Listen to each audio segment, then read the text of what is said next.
Hi, I'm Neil Druckmann, creative director. And I'm Troy Baker, I played Joel. And I'm Ashley Johnson, and I play Ellie. So first cinematic here, you'll see as we get to the end, I mean, this opening image, we wanted to match what we did at the end with image of Ellie. Tommy, listen to me. He is the contract. I think it's such an interesting thing to start off with, not only in the past, but also to start off basically. Yeah, that's one of the things we were discussing as we're iterating on this opening sequence, because it used to be, it was all seen through Joel's eyes. But then it became a lot more interesting to think of it as you're seeing it through Sarah's eyes, because Sarah is really kind of, the whole game is about this relationship between Joel and Ellie, but here Sarah is kind of embodies what their relationship is going to eventually become. And that was probably one of the hardest roles to cast too, with Sarah. Yeah. There were a lot of people that came in, and I love that this scene was, that was one of the audition scenes. And it was so amazing when Hannah came in that it just, I mean, what you're seeing right now, that was the chemistry, and she was amazing. It's like, kind of like a younger Dakota Fanning. Just, there's an old soul behind those eyes. Yeah, and she could turn it on and off between each take. Yeah, it was crazy. Yeah, she was crazy. She's amazing. It's always a little awkward, right? You have a 12-year-old someone on the set, and you're doing this pretty dark stuff. Especially with the way that we work, too. All right, let's hold off on some of the jokes today, guys. Good. You started helping out with the mortgage then. Yeah, you wish. And this piece of music, actually, we were struggling to find which piece to play here. And then Gustavo wrote this thing for the VGAs just to play before we showed the trailer. And right away I heard it, I was like, that's got to go in the opening. This is the theme kind of like the relationship between Joel and his daughter that later becomes the theme between Joel and Ellie. Hallican Drops, Pelican Drops. the name of the band on her t-shirt. And where did you get that? My daughter came up with that. My 2.5-year-old daughter named one of her dolls that. And we're searching for a name for a band. I'm like, I got a name for a band. So this is going to be the first time that I've ever seen this scene. This was one specifically that I really didn't want to once we did it. And when we first talked about doing this, in the very, very beginning, I knew this scene was going to come. And I told you, I was like, give me a heads up when this day comes, because it's not going to be a good one. Well, the thing with this scene, it's a super difficult scene to shoot. The first time we shot it, we did like at least 15 takes or something crazy like that. And then we thought we had it in the can. And well, I thought. Well, no, we all thought. We thought we came back to work and we started putting it in. And for me, there was just something that was, I felt like we could convey the same amount of emotion with less. Yeah. And it was a hard thing to tell Troy because everybody put so much into it, and it's like, we got to do it again. Well, I remember that we got to day come back to this. When you came back and you told me that we have to do this again. Obviously, you'll see why what we're talking about. But this is the defining moment for Joel. This is where he draws that line in the sand, where he has few moral lines left to cross. I'm so amazed with how well Hannah did, and yeah, I mean, it was difficult to watch just on the mocap stage, and we actually had people after a few takes leave the set. Yeah. They're like, I can't watch this anymore, and they just took off. But from a story standpoint, it's so important to show just what the violence does and how it like rips apart this family. Well, then especially a lot of times in video games, you see blatant violence, but when you personify it and you put it on a face, especially that young face, and you see the devastation that just one life lost can do, and it's just, I mean, this was such a hard day. It was such a hard day for both of us. I mean, it was exhausting for her. It was exhausting for me.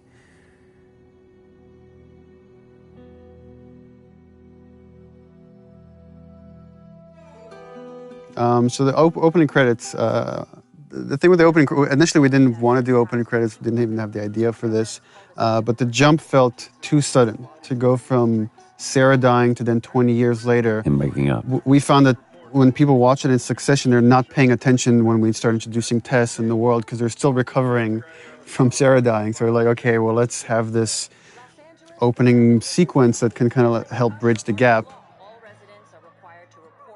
And just had the idea of just seeing this time-lapse video of fungus growing, because so much of the disease and the outbreak is based on this cordyceps fungus that's spread through spores. So we contacted a group at Sony San Diego who did this whole opening sequence for us, and they actually got these fungal kits where they grew fungus like in their bathrooms and filmed this over like days to produce this thing. So everything you're seeing is actually it's real. It's not CG. It's not. It's all organic. Except for the spores at the end, which are CG. Everything is real. This whole journey is like a dreamlike state, and you constantly see people waking up, and you see this multiple chime with Joel, and it's as if he's like remembering the past. He's always having these throughout the game. That was always something that we had to keep in mind when we did this scene, because we shot this before we shot Sarah dying scene. So it's kind of like we knew that those were going to be in one way or another kind of butted up against each other. But this is such a great thing. Again, this was in the audition thing that we did when we were trying to find Tess. And when Annie walked in, it was just like, she walked in as Tess. We saw a lot of different people for that. How was your morning? And this was just such a great, because the relationship you see from going from Sarah and Joel to now Joel and Tess, it's just, I don't know, you see everything, like the house that he was in before was nicer. He looked nicer, and it's not just the years have passed, but those years that have passed haven't been This also kind. gets into something interesting for me as a writer, which is you have a certain notion of characters or how you want the structure to be, and then once it's interpreted through actors like Troy, it changes. Like I've always imagined this as Joel doesn't really care for Tess. He's completely shut down, and Troy treated it differently, which is I think he really cares for Tess, and even though he might not show it, and we just kind of embraced that. And you kind of see that later when Tess gets infected. That wasn't how the scene was originally envisioned, that Joel has such a reaction, but it became a lot more interesting to own that. Well, and also how much this relationship changed over, time and different writing iterations and just conversations that we had about this. Even, within just in the last month or so, we've had conversations about this. It's like, what is their relationship? Because we never define it. I think anybody else would have put it on the nose, they're lovers or whatever. There was one note that you gave, it's like, for one specific take, and it said, let's just assume that there was a fight last night over what, we don't know. This is that moment afterwards. So it was like this awkward tension between the two of us. But there's no like loving embrace, there's no kiss that Joel and Tess have. It's just such an interesting relationship. And the challenge was to try to, how much can we convey just through nonverbal interaction? Right. Our first torture scene. And it's with the lovely Robin Atkin Downs, which I was just joking and saying that it's not a Naughty Dog game if Robin isn't getting the shit kicked out of him. He's been in every game since Uncharted 1. And we just put him through the ringer on this one. Poor guy. It was important to show just how far Joel has come, from the father you see in the opening sequence to here is a man that is willing to torture someone to just get But it's what so is essentially interesting. money in this world. Right, but it's interesting because he's not. He's like that brutal enforcer. It's kind of like that scene in LA Confidential where he's Russell Crowe. She's running the show. She's the dominating one, and I'm just brought in to be the She's muscle. the brains of the operation. Yeah, clearly. Stop! Ugh. Quit your squirming. That's all Robin's expressions too. It's so great. They did such a great job with the facial. Yeah, it's important to note also all the facial is hand animated. We don't use any facial mocap. We find that we get better results with our animators. And it almost becomes one-to-one. And it's just genius. I just need more Here it is. Wait for it. Give me a week. I might have done that if you hadn't tried to fucking kill me. Vote of hesitation. Guns. It's gonna cost you. I can't. We re-edited that. We used to show the break, and actually it was less brutal than when we didn't show it. When you didn't show it? Yeah, when it's left to your imagination, it's a lot worse. Yeah, but just you can see the way that his arm's positioned. But yeah, you're right. This is so revealing, not only about the relationship, but about, again, who Joel has become. To go from a father who just cares about keeping his nose down and keeping the job and playing by the rules, to being a guy who could just literally break some guy's arm over guns. It's just crazy. Come on. Yeah, fuck those fireflies. Just go get them. She loved doing that scene too. Annie loved that. She tried not to smile every time. And I love it's just business as usual. It's back to it. It's like, all right, so now what? And we're about to meet the very talented Merle Dandridge. Ah, Merle. Now, here's something interesting about this. Again, going back to the audition, that process. We saw a bunch of different girls, even girls that we had originally seen for Tess, we brought back to see. They're all really Marlene. good. They're fantastic. And then Merle came in and just, And there was no question. And I wasn't there for that. And Ashley can chime in on it. Or no. Ashley was part of the audition for Merle. When she came in, it was hands down. Yeah. It's like, that's Marlene, come on. It's funny that all three of us knew, like right away that, yeah, she needs to play Marlene. But you said we ended up setting up a special thing just for her. Yeah. Because you're like, you've got to see her. I want you to Yeah, see her. we had callbacks, and she was busy. She couldn't make it. And we had a special day of callbacks just to bring her in because we felt really confident that she could do it. 'Cause I felt like she was the only one who didn't play it all either super tough. Or street, yeah. Yeah, she kind of had Yeah, the she perfect really straddled that combination. line. It was so great. But we did that first scenes in the audition, literally first take, first scene. And she exits. It's at the very end of the game, and she turns around, she exits, and I turn around, look at Neil. I was like, I just mouthed, "Are you kidding me?" It's like, And I done. mouthed, "I told you so." Yeah, she did such a great job. This is another kind of thing that I think is I'll show you the weapons. interesting that's happening in video games, where we see two really strong women characters, What's it gonna be? female characters that aren't being over-sexualized. They're just strong women. Follow me. Here we go. Ellie's introduction. Yep. And this stuff is all shot out of sequence. So it's I don't know, maybe you guys should talk about the process of how you get into that state. She's not one of mine. I'm trying to remember that. I just really like the fact that the first time you see Ellie, you see her knife first. Right. I just think that's You see that kind she's of a awesome. fighter. Yeah. I forgot that was the first time that you saw Ellie. That was the first scene. Ellie. That just from the get-go, she's fighting. Yeah, and it's not just she's fighting because she really cares for Marlene. That's kind of Yeah. the I'll meet you at the Capitol. crux of this, is that you see these two characters really care for one another. You're capable. And I love in such a short time you see between Marlene and Ellie, there's this connection that's so Right. important because that has to carry through to the end of the game when Marlene shows up again. Back in our camp. Well, even like just the positioning of the two people. I mean, it's Joel and Tess versus Ellie and Marlene. And just like, it's so interesting watching, right, Joel here doesn't even make eye contact with her. He doesn't even acknowledge her existence. Right. She's not crossing to that part of town. I want Joel to watch over her. Whoa, I don't think that's the best Ellie. idea. Our first fight. Here we go. Bullshit! I was close with his brother Tommy. Said if I was ever in a jam, I could rely on him. Was that before or after he left? Just reminding the player, like this guy you saw in the beginning, Joel's brother, he's changed too and he's been involved. Yeah. Just get hints of, There's a falling out between the two yeah. of them. And it's just as you go on, you're starting to fill in that 20-year gap. Just cargo, Joel. No more talking. Which is pretty true to your writing too, because I'm like, so what happened here? It's always, what do you think? What do you think happened there? Because I have no idea. I don't have the time to write it. Don't take long. And you, stay close. For Joel, right, that's a hint. It's like, I don't want to be around this kid, Right. right? Because some subconscious part of him knows I could get hurt here. Is it? First moment alone. What does Joel do? Time for bed. Takes a nap. I'm tired. What are you doing? Killing time. I do really like this scene. Well, what am I supposed to do? I am sure you will figure that out.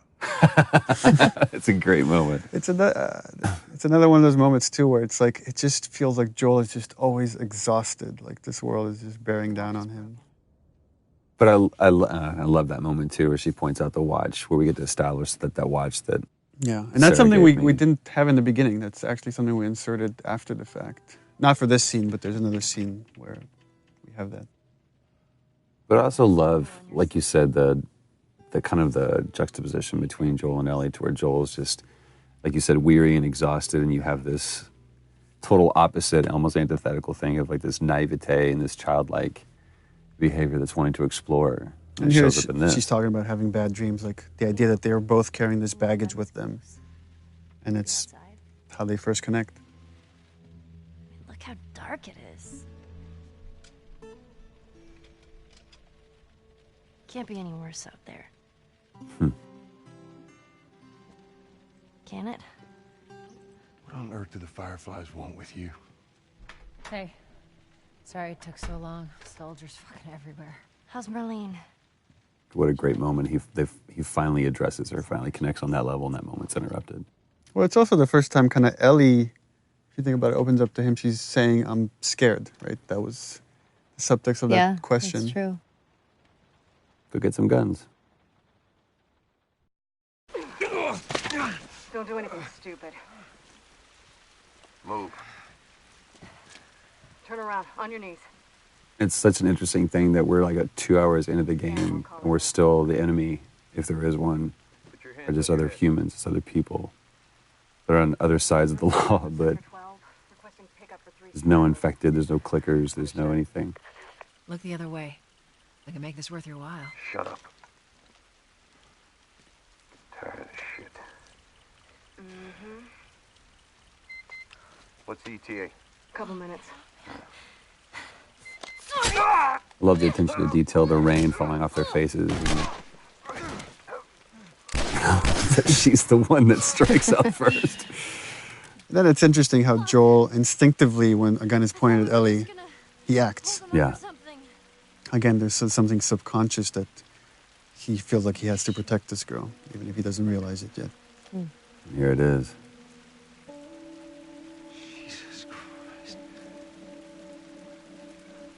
Marlene set us up? So this is starting to build up that conflict between Joel and Tess. Yeah. And this is something we struggled in the story for a long time, is like, how do we motivate this guy that shouldn't really want to do this mission? How do we get him to take on this mission to carry Ellie across the country? And it was through Tess. So if we get Tess to really buy into this thing, and then we, Tess gets infected, then she can convince Joel to take this on. At least initially, at least until we can spend long enough time with Ellie so they can connect. Yeah. And then it becomes about something else. I'll also say, Ashley, when we were doing this, the way that you conveyed fear, because that's a very scary situation that you're in, because you felt like your back was against the wall. Yeah, this is where this is where we kind of show you the difference between Joel and Tess. Yeah, because you're starting to see Tess really kind of buy into this, and you see some hope. Well, the thing I like about your performance here is you really get the sense of the conversation she's had with Marlene and the struggles she's been going through the past 3 weeks. She said that they have their own little quarantine zone with doctors there still trying to find a cure. It's where you see just deep inside how much Tess is desperate for any kind of redemption. Whatever happened to me is the... Remember, Ashley, we were talking about the scene and the idea that Ellie's not sure she believes in this thing. She feels this whole thing is insane and ridiculous. I remember that. I believe the direction I gave you was like, imagine you're giving yourself a compliment. Yeah. If you as a person in real life found out you were the cure for mankind. I'm kind of awesome. Yeah, apparently, so I am the Messiah. In that 3 weeks, you wouldn't, it'd be hard to own that. All right. Now watch your step as you're going out, because it's going to be a little... Little brat. I love the dynamics of this scene where it's like Tess has this secret, right? She's bitten. She's not telling Joel or anybody yet. Joel here for the first, again, he's connected. He can't help it. Oh, is that everything you hope It's the first time he's like saying something semi-nice to Ellie. But there's still this layer of cynicism behind it. Can't deny that view. Come on, this way. He gets taken away by that childlike wonder. And this is something we added after the fact, the watch. The watch wasn't, we didn't have the watch at the time. Yeah. And Joel was just crossing his arms, and I asked the animator to like, oh, could you just flip his wrist and have him look at the watch? Yeah. This moment is reminding him of Sarah. Yes, ma'am. I love that. It's almost a warning from Tess to Joel, like kind of like last words. It's like this determination, and you're not sure why. What's different now, Tess?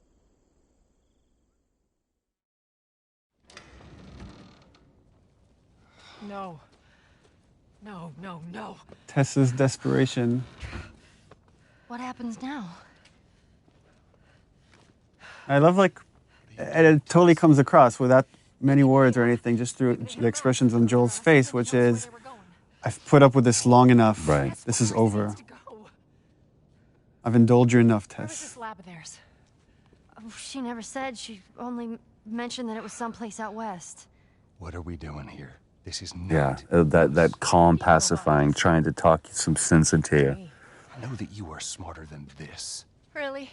Right. Guess what? We're shitty people, Joel. It's been that way for a long I time. love the fact that her character, It is over, Tess. she knows she's going to die any minute, but she's still holding on to so much hope Go Yeah. home. I'm not that, well, she's different. going anywhere. Right. Look at her bite. The world could still change. And it's kind of this theme that, like, this idea of, I've done all this crappy things, but it's all okay if I could do this one thing right. Right. And then that kind of moves over to Ellie.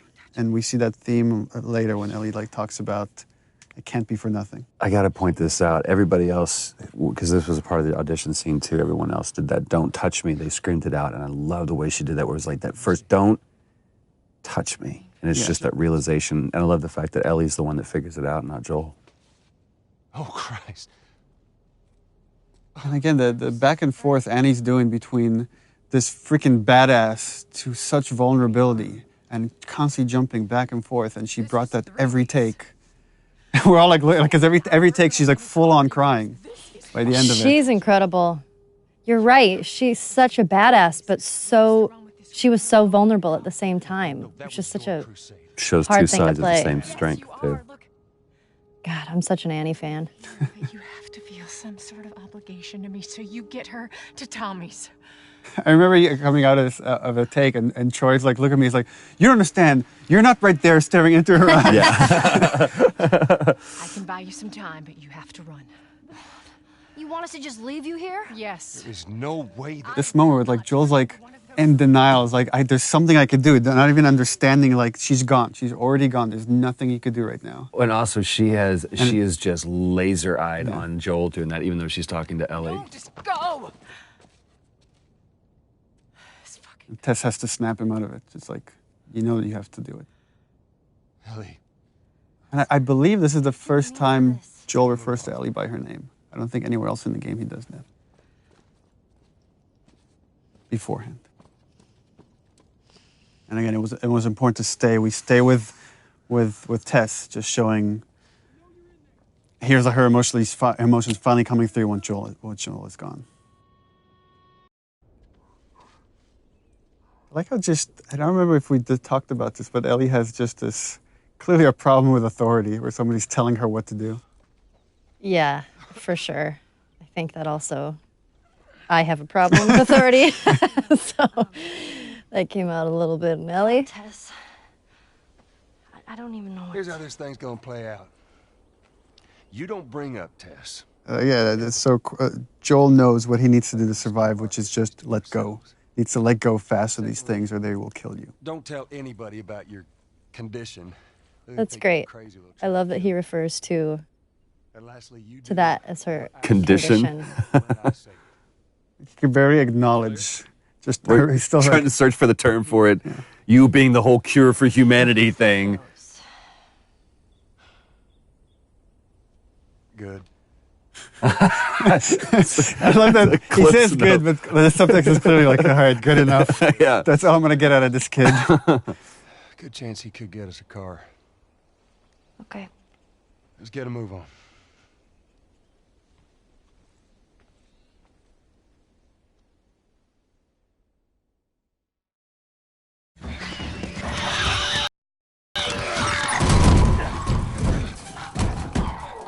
Hey, it's Bill. Lovely Earl Brown. whoop whoop. I remember you were kind of geeking out when you auditioned with him. I was. We saw like a lot of people for Bill, and there was a lot of like stars that came in. I was really surprised. Like, but then when he walked in, I was like, holy crap, it's Dan Dougherty from Deadwood. He's amazing to work with. I've worked with him before a while ago, and I just love working with him. You actually hit him in this scene in the face. That's right. I did. Right there. And we kept it. And he kept going. What a trooper. That's one of my favorite things, is when he goes, am I dead? He was sick that day. Yeah. He was like getting over a cold. I did hit him, and I felt so bad because it was a complete accident. I think I didn't realize my swing was going a lot faster than I thought it was. of many people that you hit during the shoot of this project. Yeah. Getting It into character.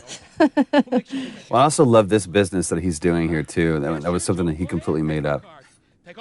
He's like, working on the sword and. I love this.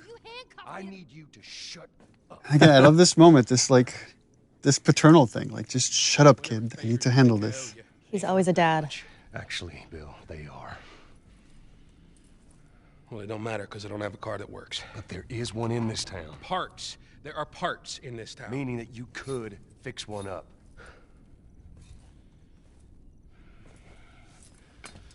All right. It gives in. And I love just taking that time, take that pause. All right. It's on the other side of town. Now you help me go gather it, and maybe I can put something together that runs. But after this, I owe you nothing. That's fine. A couple days from now, we'll probably be dead anyway.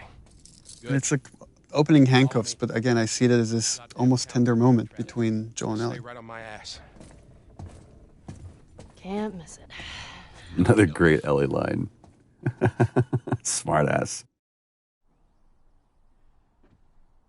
Remember the rehearsal for all these scenes? So we would shoot these things in chunks. So we'd bring like Earl in and Ashley and Troy and just we're going to shoot the whole Bill sequence. And talking to Bill, and he's about to talk about a partner that he's had. We've talked, there was a question that brought up, is like, what kind of partner is this? And Earl asked, is Bill gay? And I said, well, he could be. I mean, it's really up to you. Well, no, you gave the standard response of, what do you think? Because I really want him to own it. I thought he was when I wrote the part, but I really wanted the actor to own it, and he did. I mean, he made that decision to make him a gay character. And again, it's not something we ever explicitly say, except for the magazine that Ellie steals. Right. But again, instead of making that a point in something, it's just a cute little piece of exposition. Let me tell you a story. Well, and from a narrative structural standpoint, what Bill is there to show is, here's what happens when you survive on your own in this world. It's like you're alone and miserable and a little bit crazy, and it's what could happen to Joel if he keeps going down this path of just doing whatever he takes to survive. So you know what I did? Wisen the fuck up. And also, Bill is there to kind of give Joel the warning, is like, you go down this world, you care for people, you will get hurt. Hey! What'd I say to you when we walked down the steps? And that's where Ellie has stolen a bunch of Bill's stuff. I love that flips him off. God damn it. You keep babysitting long enough and eventually... I love that line of fixing the stupid pile. Because I feel like that's something a kid would say when you're trying to cover, when you're Right. nothing specific. I was just stealing all your stuff. Fix the pencils over here. Oh, this is the one where we abused Troy. And I was like, you have to fly face first into the ground. And he's like, but I should roll. No, fly face first into the ground. Yeah. It was like, well, if I roll this way, then actually, they're like, it looks too ninja when you can't do it. So I literally just had to eat shit time after time again. It's like seeing stars. It was great. Please tell me you're done! Yeah, you guys are acting against nothing. There's nothing there. And something we always had to remember was bring the tension back.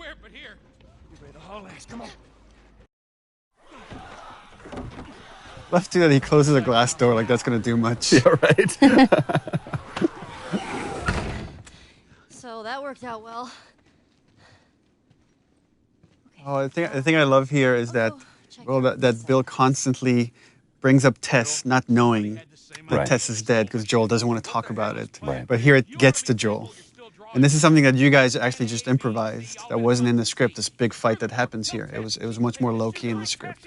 Yeah, once he brings up Tess, that was something we kind of keyed in on. Jesus. What, you know this guy or something? Frank. Who the hell's Frank? He was my partner. They're both kind of lying to each other. If you think about the previous scene, right? He mentioned this partner, but almost like, I didn't care about him, I let him go, and you realize that's not the truth at all. He Right. really cared for this guy, and this guy probably left him. Right. Yeah. He's got I love how clinical he is about this. here. With that look on his face says everything. Well, that turn too that Earl did with, he realizes Joel's looking at him and he's being vulnerable right now, and he puts the mask back on. Yeah.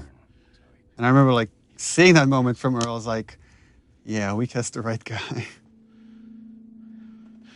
Well, fuck him. And then that turn right there. Which again is kind of why Bill, what purpose Bill serves in the story, is to show that having those moments of emotion, there's nothing he feels, there's nothing but weakness. Get out. Get out. I love it. That relationship between the two of you, I it love was so it. good. That's what was great about the cast, is constantly having to switch from these really serious, dramatic vulnerabilities to playing tough, right? Because that's what you kind of have to do in this world, is let your humanity come out, but then learn when to shut that off to survive. And also, you're seeing, it's very subtle here, but you're starting to see this change in Joel, where he's giving Ellie more and more responsibility. He's trusting her. Instead of just saying, stay out of my way, he's like, Right. I need your help. This is a good point that, in case people weren't aware of the process. I mean, everyone at this stage, we had such great sets, even though it's kind of rudimentary, but they actually built a truck for us, and we used that truck so many times. But I think this was the last scene that we shot with Earl. Yeah, and rehearsal, I would try to give you guys as much of concept art and videos that we had, Right. so you can imagine the space, because you have nothing there to act off of, except each other. That's right. You guys have each other. It's true. And I love this exchange between Bill and Joel, too, because, it's Joel trying to kind of apologize for an awkward situation and trying to show some sensitivity to him, and Bill just completely glosses over it. And The thing with Joel that I kind of admire, like, he can't come up with the right words. He can never come up with the right words. I was like, it's like a half sentence. He's like, so, yeah. And Bill kind of finishes that for him, but it's Which really helps my writing. This theme comes in here because to show Joel's now alone with Ellie, but the relationship has changed. This is starting to become that theme we heard in the beginning with Sarah. Now we're getting into the first scene we ever shot, and this is your guys' edition right here. yeah. Yeah, this was the first audition scene when I came in, when I read for you guys, along with another scene that I don't know if it's in the game or it It's not in probably the game. changed a little It's bit. like the scene with the Walkman. Yeah, the scene with the Walkman. There's a scene. There was the scene kind of like it, but it's pretty different. Back at Bill's. I mean, all this stuff was just lying there. What else did you get? Well, and I especially love this because, especially at this point, we had no idea who Bill really was. That is actually before my... How many times did we come back to this scene? Like at least 3 times. Yeah, at least 3 times. I love what she says. I was like, hey, you know who this is? And the different versions of songs that we ran through with this, too, is great. I'm sure your friend will be missing this tonight. That's the guy on the cover is John Sweeney, one of our concept artists. That's awesome. Is the centerfold also his penis? We should have that unlockable. You could see what she's looking at. Yeah. Get your subscription to Bearskin Magazine today. I'm just fucking with you. And the awkwardness of that moment. But it's also such a great moment of levity between the two of them. I don't know, that's kind of a way of her complimenting him or trying to bond with him. Yeah. And it's something I was very conscious of when like writing this stuff. It was like, this is making me uncomfortable here on the page. I have to leave it as is. Yeah. That's your litmus test. Yeah. I'm tired. I love that. Not even tired. Cut to passed out. This is the first scene, because it was part of that reveal trailer. It's the first scene that I ever saw put together fully, and I was just absolutely blown away by how good it looked. It was the first time I'd actually seen, real flesh and bone put on Joel and Ellie. And the yawn we added after the fact. I remember that. Because we were like, she doesn't have a yawn. She should have a yawn when she wakes up. And then you were yawning on the set, and we're all yawning because it's contagious. I know, just watching that, I just yawned. I tried to be quiet about it.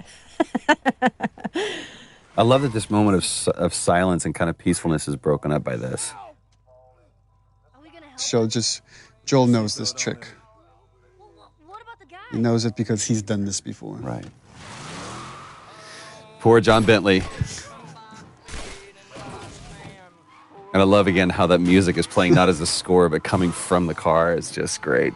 I believe that was Ruben that we hit and Yeah, had that him was fly, Ruben. fly off the truck like that.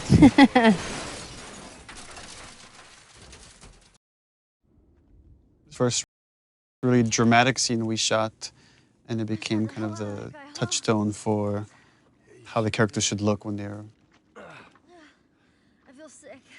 really pushed. It's so interesting when she's, again, it's this moment of vulnerability when she says, I feel sick, and Joel's, Glad I didn't, right? again, being very didactic and pushing her away. Goddamn kid. She stands up for herself. This is the first time she stood up for herself. How about, hey, Ellie, I know it wasn't easy, but it was either him or me. And I love that line, Saving my ass. it's either him or me. Come back to that. And he can't do it. He can't admit that she saved his life. Lead the way. So this is, in the story, the first time Joel really is trusting Ellie and seeing her as pretty much an equal to him. He has to rely on her to survive in this world. This is one of the first cinematics that we saw, too, and we just, Yeah. it's still one of our favorites. We keep coming back to it and laughing, because I love this exchange between the two of What them. about me? You stay here. This is so stupid. We'd have more of a fucking chance if you let me help. I am. You seem to know your way around a gun. You reckon you can handle that? Well, I sort of shot a rifle before. He's like, shit, rats, that's it? Fuck. BBs. That line. Oh, shit, here's what we gotta work with.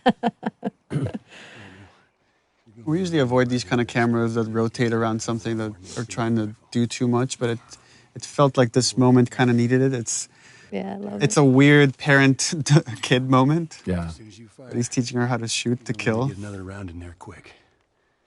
Listen to me.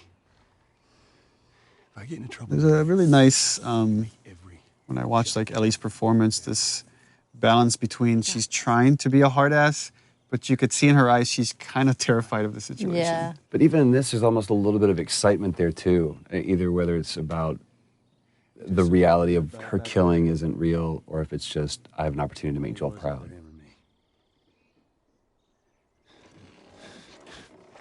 Opening up, opening up. You're welcome. Such an interesting look on your face here, because it's almost like I did good, but then you feel horrified by it. So interesting.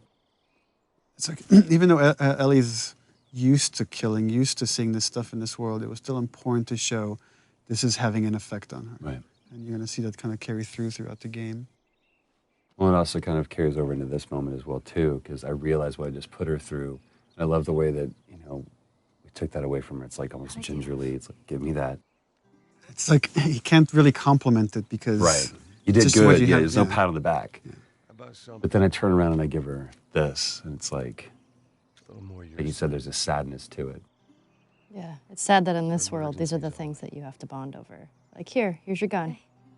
And that's the reward. Yeah. But that knot of understanding is great.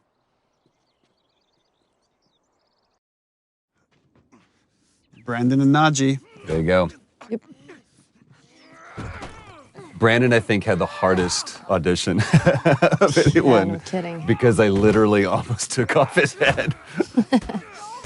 Not in this scene, not punching him. That fortunately was done by Ruben Langdon, who can punch way better than I can. Leave him alone. And Najee, too, when he came in red for Sam, that had that... It's all right. They're not the bad guys. Lower the... Just this kid that's kind of terrified to live in this world. Yeah. Man, you hit hard. Well, I was trying to kill you. And these two characters are really showing... They're kind of a mirror of Joel and Ellie's relationship. If you haven't noticed, they don't keep kids. And it's another warning for Joel, like this whole arc for Henry and Sam of what's going to happen if you stick with this girl. You're going to go through what these two characters are going to eventually end up. I do like that Sam is a character that seems genuinely scared, because a lot of the other characters can tend to be a little bit more badassy. Right. And he's young and he's scared. And I Also, love that. to me, he also comes across very sullen. Like Yeah. there's like just a little glimmer of hope and joy, but it's almost like anytime there is a moment of that, then Henry kind of takes that away from him. It also gives Ellie an opportunity to play a mentor of sorts for him. Yeah. Be safer if we chat there. All right, take us there. Welcome to my office. One thing that I think made Brandon such a great choice for this, and the right choice for this, is this scene about how much he owned it and the pride that he had in showing off this wonderful camp that they had made for themselves, and kind of like trying to impress Joel, and Joel just very nonplussed about the whole thing. He's like, oh, good for you. Yeah, you've done this. And relax. We're safe. Well, the interesting thing, the way I read it is like Joel is impressed, but he's not. He's trying not to show it. He's trying to still test this kid. But there's a lot of he sees himself in Henry. Yeah. Very, very much so. And this is, I remember we going back and forth about this because... Oh, yeah, because layout changed. Because initially they were going to go through the camp at night, and then we had to change the layout, so we had to go in and re-record these lines. Well, and there's something on the reverse that it doesn't really matter, but when we shot this, the entire time that he was laying out this plan, I was just looking at him. Because I was like, I really care about your plan, kid. I care more about you. It's kind of like poker. You don't play the cards, you play the man. Again, one of those fleeting moments where kids can be kids. She doesn't seem bothered by all this. Such a powerful line. And Joel completely just dismisses it. You guys were actually doing that in the background while we were doing this scene. This was so great. It wasn't like shot separately. I know, we were just fooling around. You guys like, shut up. It just seems like there's a lot of people putting their stock on the Fireflies these days. Yeah, maybe there's a reason for that. So you don't know. I love this standoff, even though it's a sit-off almost between the two of them, where Joel's just pushing him for information just to see where this kid's grounded. Easy. That nod. Yeah, the threat being so subtle, but it's there. Yeah. And that's the other thing, again, that Brandon did with this that everybody else didn't do. They kind of really got in Joel's face, and he didn't. He didn't posture himself that much. It was just like, I'll take care of mine, you take care of yours. And also that he doesn't correct him about your daughter. Mm-hmm. Joel doesn't correct him. He's not, she's not my daughter. You and your girl, you want to join us. It goes down tonight. I guess we best rest up then. And I guess that's the most Joel's going to give him. Yeah. That's all Henry needs. Joel sleeping again. These were my favorite scenes where I just got to sleep. We're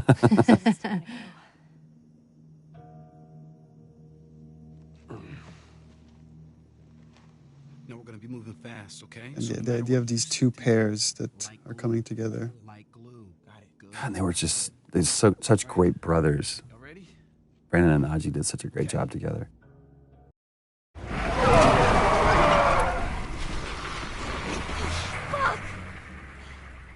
How many bullets do you have left? I just remember it was funny because jumping off of this bridge, there's just a rope, a line of tape, and then you have to like jump off of it. Because we were both stepping over it at first. They're like, no, this is like 50 feet down. I was like, so we got to do a whole thing. It looks ridiculous what we're doing. It's like, with our arms above our head. I know. And this part where you're in the water, we had you on a cart. That's right. And they were just like pushed you around. Yeah. Mocap stage. It was actually pretty violent being on that. It was. It was pretty scary.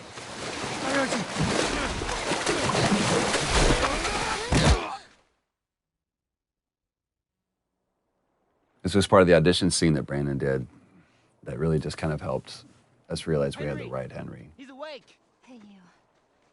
Back to the salesman. It's like, hey, buddy, everything's okay. Everything's all right. I really like that about his character, that he's kind of a salesman. You know, Sam's the one who spotted you. You guys are taking quite a bit of water. What's wrong? Henry! Get back, son! Hey! He's pissed, but he's not gonna do anything. You sure about that? Stop! He's confident. He knows he can calm you down, but he needs Sam to stay out of the way. Right, just in case. Yeah. Chance of making it, and you did. But coming back for you meant putting him at risk. Stay back.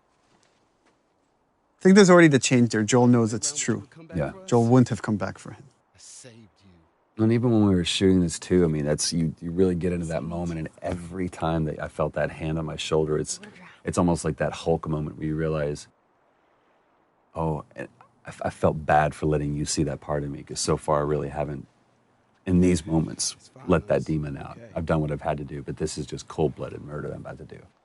The thing with Henry, which Brandon really brought to it, which is making light of everything for Sam.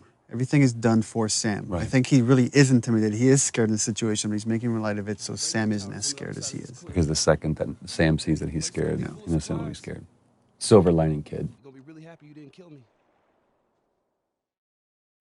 This is the longest Short cinematic scene. in the game. I think it's time we quit this place. I had to fit that in there. Quit this place from since we had it Right. in the first trailer.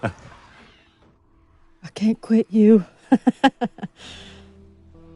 I remember when we first, the very, very beginning of this, when we like did the first table read through this and everything, and we talked about, I asked if there was going to be a moment of Tommy's birthday. just a light shining through in this darkness, and you talked about this scene, and at that point it was just really kind of just real easy brushstrokes of what it was going to be, and it really came into fruition and became this Well, all the characters here have their guard down. It's kind of unique because usually somebody's lying or somebody's hiding something. Right. And here's like everybody has their guard down. they're just talking about motorcycles.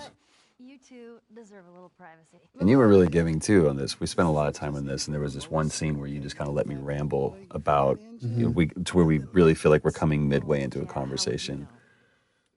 I don't remember what was said, but it was just this cool moment. But you went more into the details of like with Tommy and where you went and the states and all that stuff. I think that really helped kind of make this, the following takes much more natural. Right, without all the rest of that Yeah. stuff, the preamble being there. I don't think But I love the turn that he gives right here. It's like the kids have gone to bed now, and we can just talk like adults. worst part about it all. Animation and lighting, right? If you don't capture these looks in the eyes, this scene doesn't work. Right. The thing that I love about this is that he's set up a little office for himself, kind of like what Henry did. You know, it's this, What are you doing? I'm being official, trying to be a grown-up. He's still a kid, and we see it in this moment. I really enjoyed working with Brandon and Najee. Just having them on set was so much fun. They're such Najee great especially, dudes. like Najee's a trip. hilarious. we're doing this crazy scene and we like cut and then he's like just starting dancing or Yeah. Singing whatever, YouTube hot song at the moment. Yeah. Song bombing us all day. They were so much fun. I just adore them too.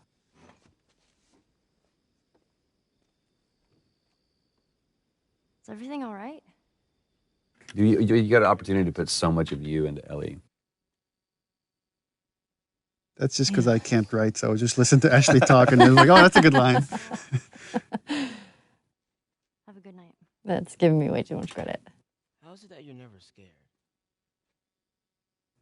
It's Who like says that I'm not? putting up the defense, making joke of it as Ellie does. Yeah. And then seeing when she needs to, because that's the only way she's going to cheer him up. She's going to open up to him. And also, she kind of throws out that bone, like, scorpions are pretty creepy. That's not what I want to talk about. Being by myself. Which again, all this stuff she's saying here plays into what happens later when she finds out Joel's trying to give her up, giving her away to Tommy. Yeah. Those things out there. What if the And it's people kind of who the same think thing we're so- seeing with Tess, What if they're trapped to in where your she body and was, control their body? again, she knows what's going on, he knows what's going on, but it's looking externally for some kind of either comfort or hope or answer or First something. of all, we're a team now. And then they just We're gonna always figure come it up out. empty. Second, I guess one thing I'm just thinking about now, which is all the stuff Sam is going through because he's bitten, is not is probably the stuff Ellie went through when she was first bitten because she thought she was going to turn. He says that they've moved And it on, just happens that that she they was were immune. But family. so that's why she kind of, Do you think that's true? all these realizations she's had. I go back and forth. I mean, I'd like to believe it. That's a powerful thing for essentially. It's kind of kid to sad because say. that's not what Sam wants to hear. He Right. wants to Yeah. hear that it's all going to be all right. Right. But she doesn't realize that's what No, he death is terrible. It's a horrible, painful process, and you're all alone. You know. I almost forgot. There. If he doesn't know about it, he can't take it away. All right. This did make me sad because, I'll see you tomorrow. you know, he spent that whole night alone. Mm-hmm. Like, Oh, You yeah. Henry didn't go back in there. I let him sleep in, just like. Yeah, let him sleep in. Oh. And that was the last conversation he had. And that always made me so sad after I read that. Because I was like, oh. Yeah, I didn't even think about that. And what would have happened if Henry had gone in there? I mean, the fact that that Henry wasn't there, I mean, plays into, you know, the culmination of this scene where he's just racked with guilt.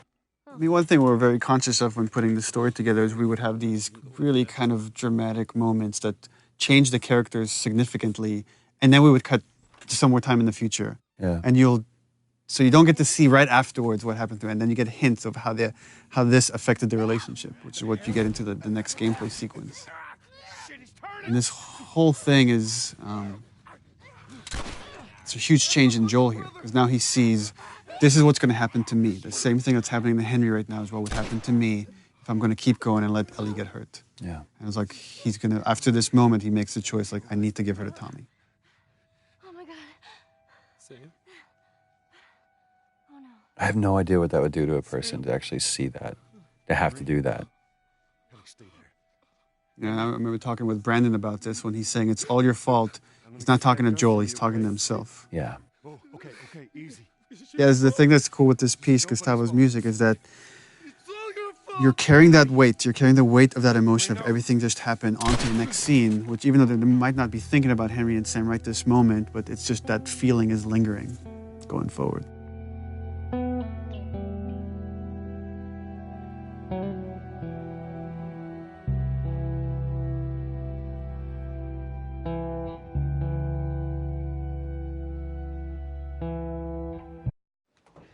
I own that shirt.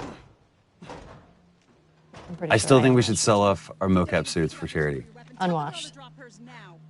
Jeffrey Pierce, Who the lady says? Ashley Scott. Sorry, Ashley Hart. Oh, yes. Ashley Hart. She was married. Oh, we didn't know the place was occupied. We're just trying to make our way through. Through to where? They're all right. But you know these people? Know him. He's my The goddamn. chemistry was so good between The two of you them. and Jeffrey. It was amazing how well, and I mean, Jeffrey's just a few years older than me, but it was interesting playing the older brother to him.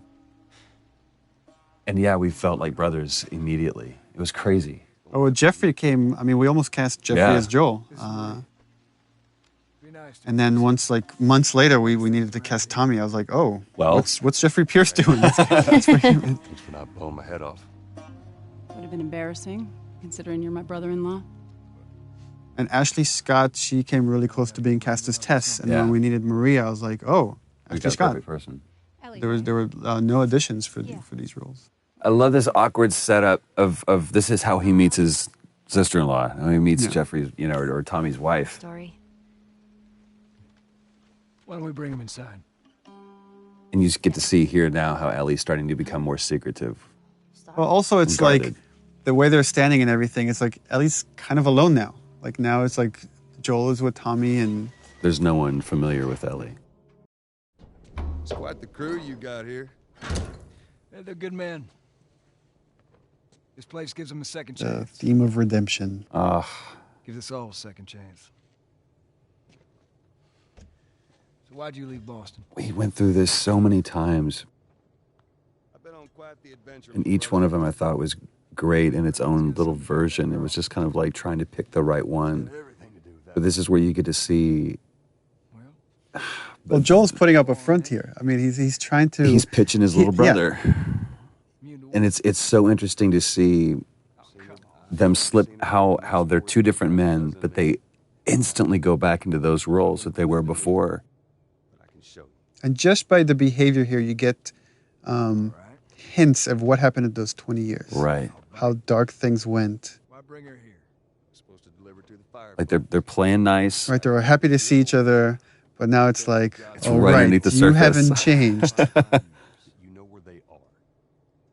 Now, I'm not asking for. And that's so true to life. Like, especially with brothers, you go back to that. I push these buttons and you do this. This isn't for me, Tommy. This is for your damn cause. My cause is my family. And I loved, what Jeffrey was doing posture-wise, Jesus, boy. putting Joel on the offensive. And now he's just like insulting everybody here and insulting his wife. Tommy, I need this. Again, Joel just expects. I tell my little brother to do something, he needs to do it. Right. But I ain't taking that Which girl is off totally my hands. based on my brother. This is how you gonna repay me, huh? Repay you. For all those goddamn years I took care of us. Took care. That's what you call it? I got nothing but nightmares from those years. You survived because of me. It wasn't worth it. Tommy here, Tommy and Maria shows that even in this world is horrible. You could find peace in it. Right. You could build a community. You don't have to resort to these things that Joel has. That line was a great thing that Jeffrey improv'd on. Put your hands on me again. It's a good Southern phrase. You okay? Yeah, I'm fine. Joel! Oh man, they were coming in from every direction. Then Maria was like, "We gotta run." This is where you see Tommy realizes for the first time that Joel really cares for this girl. This isn't just a job. And that's where he has that change and he's like, oh crap. I need to talk to you. This is why he's asking me to do this. Absolutely not. You tell him to go find somebody else. And again, it's just such a real moment between a married couple. It's like What's that all about? honor and doing something for selfishness and everything else that doesn't play in this world anymore. Those are archaic ideals. Tell you where the lab is? I don't want you to go out there because you're going to get killed, and we don't owe him anything. Because I'm sure all she knows is the 20-year-old Joel, 20-year-old version of Joel. Right. Why would you risk your life for that guy? You hate him, essentially. One fuck up and then I turn into one of those widows, okay? And for Ellie, it's important to show that she could just read Joel. She has this bullshit detector that just by the way he's answering her questions, she understands exactly what he asked Tommy to do. Maria. Here we go. Love this moment. Here we go. If anything at all happens to him, it's on you. The posture and everything. He knows he's in the wrong. He knows he can't ask Tommy to do this. Yeah. She's thankful, you know. Yeah, I know. I'll take that girl of yours to the Fireflies. You don't have to worry about it. He really cares for you. It's best this way. There's so much more behind it, though, than just care. It's Tommy showing that he's the bigger man, that he's the better man. He's allowing his brother to be shallow and selfish. I think he knows what his brother's been through. He knows why he can't go through that again. Which way? Come on. This is probably my favorite scene. What a long day this was. About boys, movies, deciding which. I honestly think this is one of the best scenes that you wrote, Neil. It's bizarre. Get up. Because it says so much about this world, I and say no. especially Ellie, where she's at, and realizing how different and how much of a chasm there is between this world and that. I agree. Goddamn stupid. Well, I guess we're both disappointed with each other then. What do you want? I think I really like about this scene is that Rid of me the whole time. they're both kind of, I guess, being selfish in a way. And yet it's coming from a place because they really care about each other. Like they don't understand that they both have been through horrible things. And they each think what they've been through has been worse. That I'm gonna end up like Sam? I love that she calls him out on that. What are you so afraid of? Take care of myself. How many close calls have we had? Well, we seem to be doing all right so far. And now you'll be doing even better with Tommy. Not her, you know. What? And it's like the stakes are high and it's like, okay, well, then I'm going to drop this bomb. I'm not her. Mighty thin ice here. It's like, how many years has it probably been for Joel since he even like Don't bring thought up about that it, name. mentioned it? You have no idea what loss is. I think Joel's thought of that name every day, but I don't think he's heard it said. Has either died or That shove that you gave, that was nowhere in the script. fucking except for you. I think that came out of frustration, definitely, because when we had come back and we couldn't find it, and I wasn't necessarily frustrated with you, I was frustrated with us in the scene, and I was like, oh, fuck. It's so cold of Joel to do this, and I've had people on the team ask me to remove this part, that he's being too cold, and I'm like, no, it's like, because she's being so vulnerable and he's having these feelings, he's trying to shut it down. That's why he's being so cold. It was so important for me to keep that in there. When he says, "You're not my daughter," it's almost an insult. And it's kind of the opposite of what he's feeling.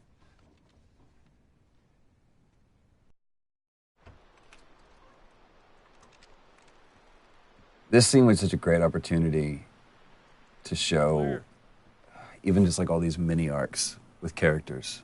You know, we don't have a lot of time, and we're not gonna. We can only tell Joel and Ellie's story. We can't go into such detail with Bill and Tommy and Tess and Marlene.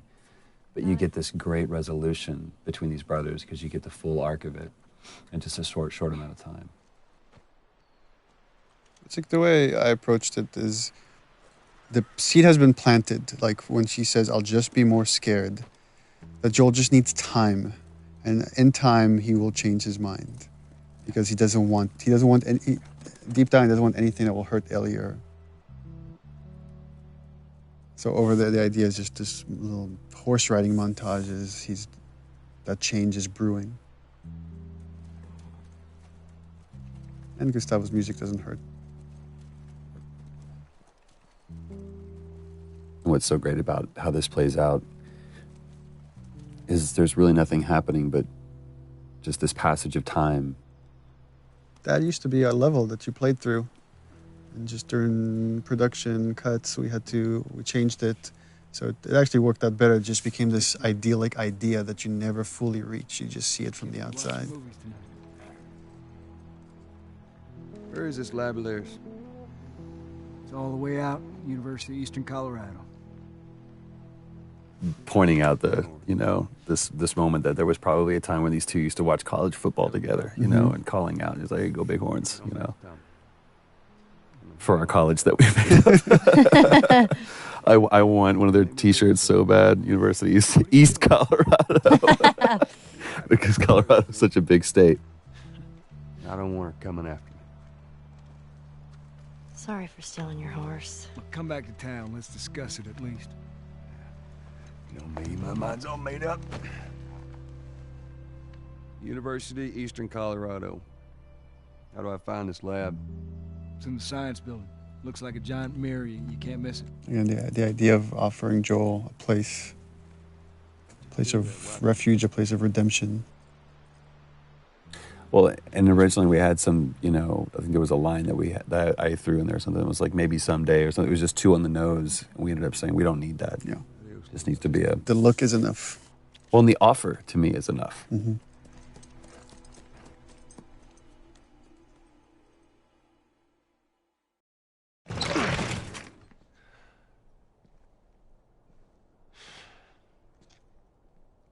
We're about to hear Steve Bloom. Lovely Steve. Silk-throated Steve Bloom. You're looking for the Fireflies. They've all left. Yeah, no shit. I'm dead. Or I will be soon. Got me What a macabre scene, though. I love that Ellie's just kind of thumbing through things. She's pretty frustrated with not having found the Fireflies, not knowing where to go. Man, I love Steve Bloom's voice. He makes me want to clear my throat.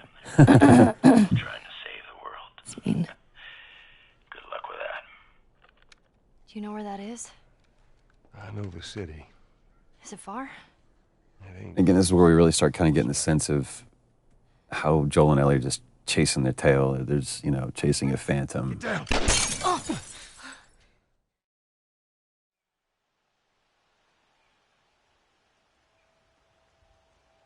For me, is what I wanted from this is not to overplay it, not to have Ellie cry or scream or. Shit, Joel, you're. Oh, There's probably a lot of panic that happened between this moment and the next. Well, and Nazi. what a great line too. You got to tell me what to do. When almost the entire game she said, "Don't tell me what to do." And here is where we've been lying to everybody when we've been saying you don't play as Ellie. That's right. Yeah. As plays Ellie? No. I know. In this moment, a lot of this project and the story has been constructed around this moment, which is where the roles flip, where now it's Ellie that has to protect Joel and essentially bring him back to life. Bye-bye, Bunny. It's a pretty cool reveal too. To pan up. And there's Ellie as the hunter. what we wanted here is also is like, you don't know exactly what happened to Joel, what's the state, how much time has passed. Poor buddy. But the way that she's doing that, you can see that she's been doing this for a while. You'll just startle it.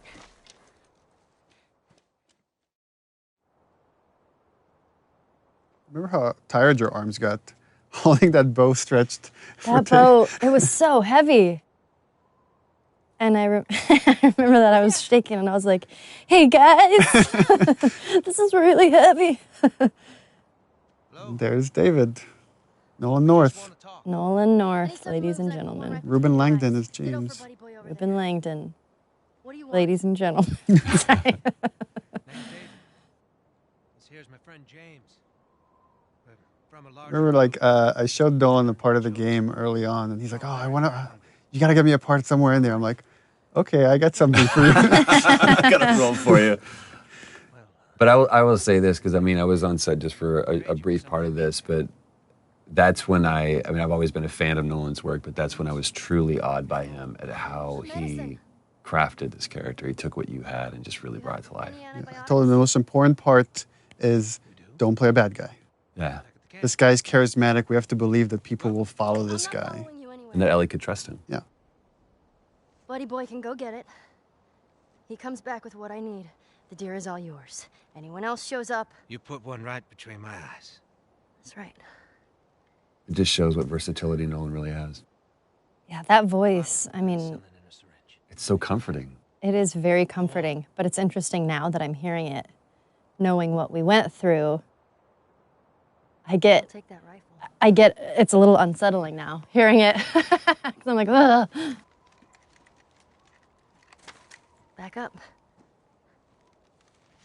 It's a weird gameplay thing, but we went through a version where, like, okay, she can only carry one long gun at a time, so we have to put the bow on the ground. They're like, no, it's going to be 2 guns. Okay, well, let's put the bow back on her backpack. No, it's she can carry.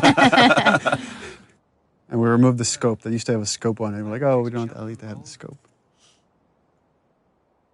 Bring him with us. I remember being so relieved in this scene when we switched the gun out and I got to put the bow down. I was like, ah.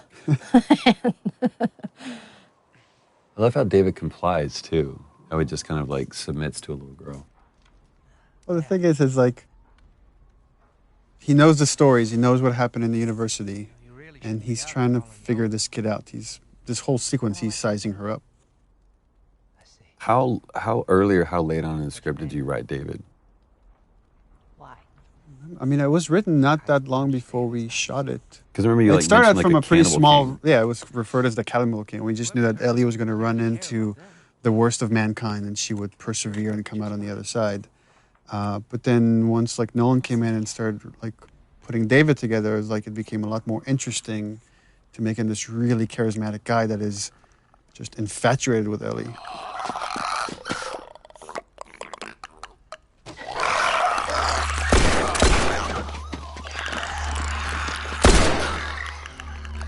Now when things get real, you see who kind of glimpses of who he really is. Because there is that moment in that other scene where he makes it seem like, okay, you're in control, but she never was. Yeah. I've had some practice. Well, you handled yourself pretty nice back there. What's cool about David and the conversation I had with Nolan about him is that he's trying to win Ellie over by being honest with her. And here's the part where he's like, I feel like she's ready. I'm going to kind of reveal myself. No such thing as luck. And I think, like, I could still get her to come around. Now, you see, I believe that everything happens for a reason. Sure. other interesting thing, thematically, that's everything happens for a reason, is the same thing that Marlene really believes. That everything happens, like it's something she repeats to Joel at the end. But you're kind of seeing how all these characters are just, how much they're willing to go for what they believe in. When you had talked about like being surprised by your own writing, was that a moment like that, or was that something that you had intentionally done to where those characters were going to? No, I think it's just something you think about, and there's a theme that just kind of sticks around in the project, and then characters end up talking about that stuff because you're thinking about it all the time. Traveling with a little girl. You see, everything happens for a reason. Again, another one of those moments where you think Ellie's got control. Don't get upset. It's not your fault. Yeah, and then James there. I'm just a kid. I love that. James lower the gun. No way, David. I'm not gonna let her go. It was such a small role, but I really like what Ruben added there. And that the dynamics between James and David, how there's conflict between these two characters, but there's still respect, and he's still listening to David, even though he's questioning his leadership right there. No, that's not your concern. Part of me, the way I read that was every time James looked at David, it was like, who the fuck are you right now? What are you doing? Yeah. Like, he was putting on a show and he saw it. Oh, thanks. To me, it's interesting how David almost treats Ellie like quarry. Like, you know, you're a sport. Yeah. Again, Ellie having this kind of bullshit detector, you see her scared here because I think she realizes there's something really wrong with these guys. I don't know what. I just need to get away.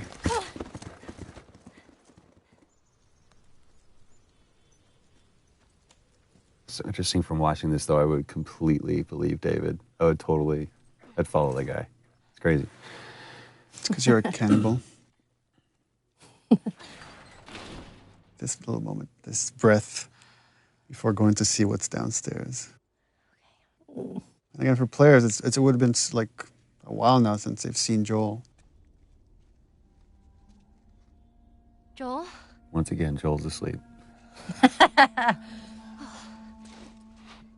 only managed to get a little bit of food. I love how these roles have switched, too. Where now it's, you know, the protected taking care of the protector. Move your arm. It used to be open, and then we're like, we should probably stitch that up. It was also on the other side. We had to come back and reshoot it. Oh, continuity.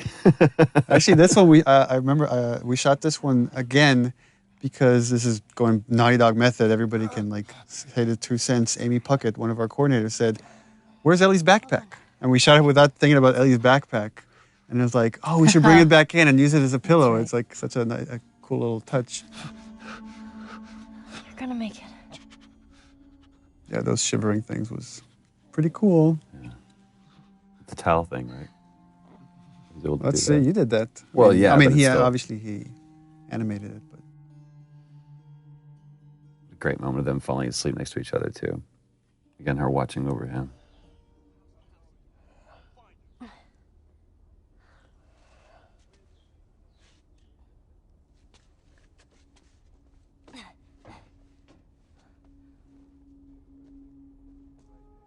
To me, you really get a sense of the oppressiveness of the world with all the introduction, with all of these different kinds of enemies. It's like you feel like you're fighting this multi-front battle. It's not just these are the bad guys, and it's so clear.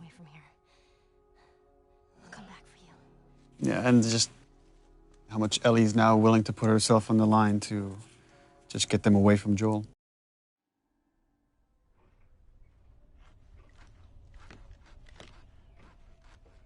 Wakey, wakey. It's interesting how much audio has made all of this way creepier. We were watching it without audio. It's like the Foley of what he's cutting up and back and stuff there. Ugh. Time to eat. And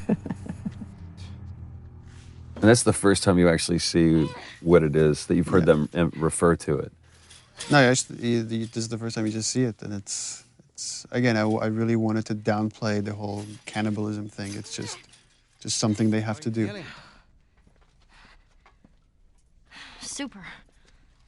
He comes to bring her a tray of food. This was so cool to watch when you guys were doing the scene. It's just like this battle of the wills where he's just trying to like get in her head and she will not let him. She won't give in. Yeah, this was one of my favorite scenes to shoot because Some human helping on the side. there's just so much there. I mean, the cannibalism and then him being all like rapey and molesty. Like, I don't know. I'm a fan of the dark stuff, which you know. So when I read it, I was like, yes. Which makes me sound like an awful person, which I am. So I don't know what that says about me that I wrote this. I know. I remember that night that I went home, I was just in a funky mood. We have to take care of our own by any means necessary. It was like it was a cooler thing to read about it than actually having to go in there. It was really hard to do. Yeah. You're gonna chop me up into tiny pieces. But see, again, I see David being this very gracious person. There's I mean, everything he's saying is kind of true. It's like, you kill to survive, we kill to survive. It's just what you do in this world. But again, Ellie just is feeling there's something else here. I still don't look at David as a bad guy at this point. Yeah. Oh, that's what too is like you were talking to me before we got this whole David thing, and it's like, you want to work with Nolan North? I want to do a scene with Nolan North. I want to do this. And I was like, and I'm like, oh, we cast Nolan North. Like, great. I'm like, but you don't act with him at all. Jeez. Yeah, I feel super lucky I got to work with him because He's the king. He's so fun to work with. I mean, he really owned it. He threw himself into it, like darkness and all. And again, talking to him about it, he's like, I don't see him as dark. This is just what he wants. That's it.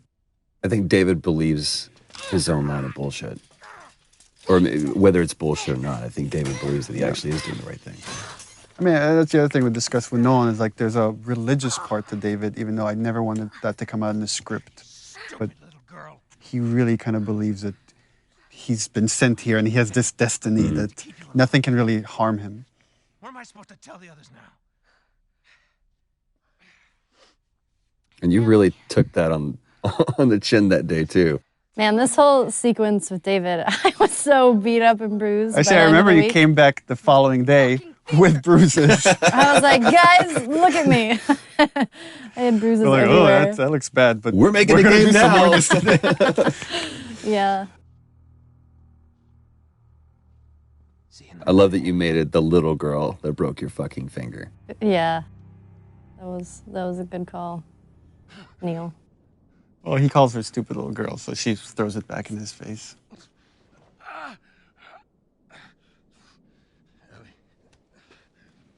I also like that she gives him her name under her conditions, which is, I'm going to give it to you, but I'm going to insult you. Right.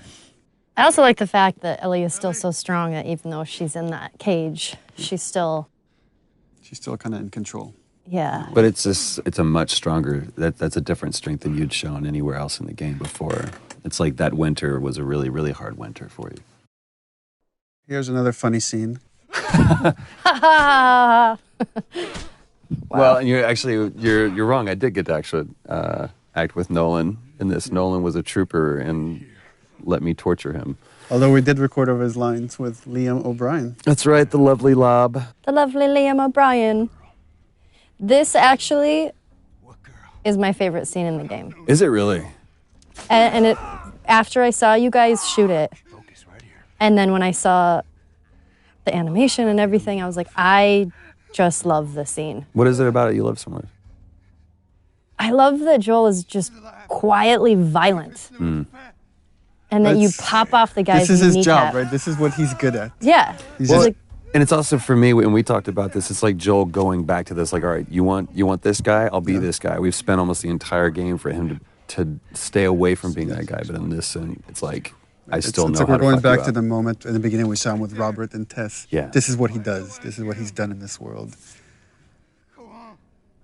Yeah, it's a no-brainer. He's good at it. Chokes him out and breaks his neck right there. All for the benefit of that guy. And it's like, if there's any like notion that someone has hurt Ellie, then I'm gonna make every single one of you guys pay. That's all right. I believe him. No, wait! And actually, this is the scene where I think he got beat up the most. Yeah. Where you did? Yo, yeah. Yeah. I had bruises over my whole entire body. It was ridiculous. Yeah, this wasn't stunts. This was you. I warned you. The thing that I love about this scene is how much Ellie's using her brains and her physicality, like everything to like get out of this situation. Right there. Roll up my sleeve. Look at it! I'll play along.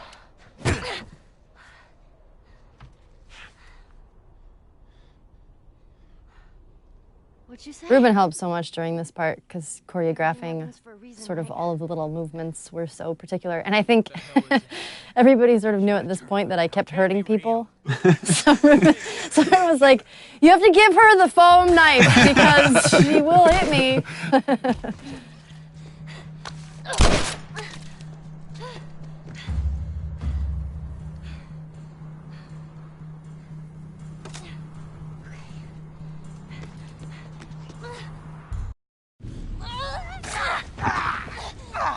You were beating the shit out of that foam pad. I don't know what you were channeling. I have a lot of anger. Stop! Stop! Fucking touch me! It's okay. It's me. It's me. We did very few takes of this. This was like maybe 3 takes. Yeah. He tried to... I just felt like so intense with each one. It was like, yeah, we got it. That's enough. It's the first time that, you know, Ellie and Joel like embraces that physical contact. Yeah. And it's such a great choice, I think, for you to. The dialogue wasn't important. Yeah, it was just a gesture. So it was like, just let the music take over, and it's the same theme from when, you know, his daughter dies.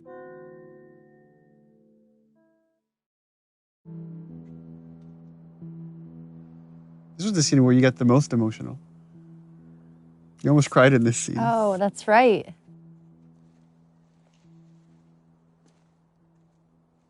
We don't have to do this. You know that, right? First time Joel questions the whole idea of this mission. But in a different way, though. Before it was, why am I wasting my time doing this? And now I'm saying, maybe that's not what we need. Maybe that's not the answer. Maybe it's not worth it. Well, yeah, it's not worth it. But I love that this comes off of what you said was one of your favorite moments, which was the giraffe sequence.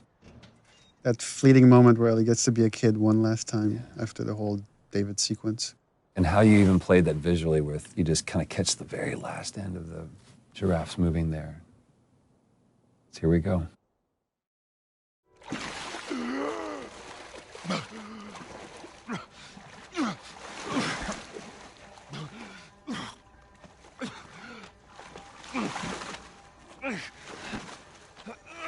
Oh, Ellie's dead. And I'm sure it was such an intentional thing to call back to the very beginning, to where Joel finds himself in this situation again. And after everything that we've been through, it's like, I won't go through this. And Hands in the air. just that irrational, maddening, desperate calling for help. From this point forward, it's like the beginning backwards, where if this is the point Sarah dies, like now you're about to do the Carrie sequence. Yeah. Then you like play as Ellie walking, like viewing Joel from the outside, and then you end on the shot with Ellie. So it's like the beginning reversed. Sorry about that. They didn't know who Let you me were. say Marlene again. And Ellie? She's all right. They brought her back. The discussions I had with Merle about this scene is, again, her desperation to find someone that will understand, that will empathize with her decision to kill Ellie to save humanity. And she's hoping she could get that out of Joel because he's the only other person that has cared for Ellie the way she has. And she can't get it out of him. I just think it was such a great way to bookend. They're going to start and begin with Marlene, and it's so great that they were able to capture just the strength that she has, even when she was sitting in that chair. Yeah. And again, she's completely empathetic, even though she's supposed to be antagonistic. It's a very similar line to what David says. You don't have to worry about her anymore. We'll take care I of her. worry. Just let me see her, please. You can't. She's being prepped. This is one I've always seen Joel in the most parental role. Surgery. The doctors tell me the cordyceps, the growth inside her, has somehow mutated. It's why she's immune. Once they remove it, they'll be able to reverse engineer a vaccine. Yeah, her performance here was just stellar. So flawless. It does. I remember talking with the music guys that were putting a lot of Gustavo's music in, and the first few passes were, there was this dark music that was playing here once Marlene reveals that Ellie's going to die. And I was like, we can't play Marlene as bad because she's not bad. She's not. I mean, she's trying to save everybody.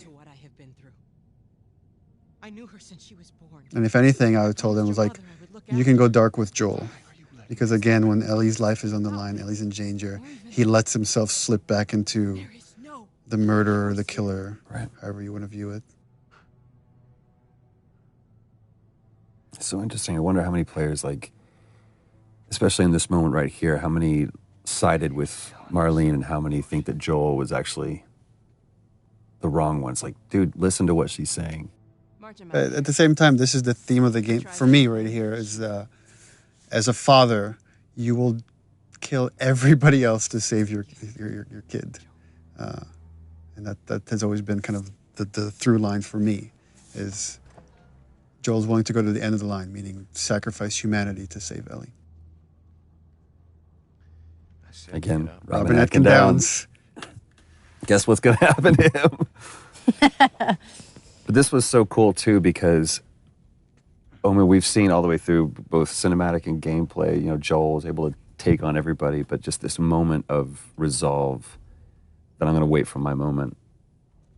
And it almost looks like he's a beaten, defeated person. Give me an excuse. And that grimace right there, it's like, no, he's not. Which way? Yeah, again, the way you've interpreted Joel is like a man who lets his emotions get the better of him here has to keep them in check. You see how like he wants to destroy this man and everybody here for what they're doing to Ellie, but he has to wait. He has to catch the right moment. I said keep walking. Bam. Where's the operating room? And again, just such a brutal scene. There's no threat here. It's just time. Time is the threat.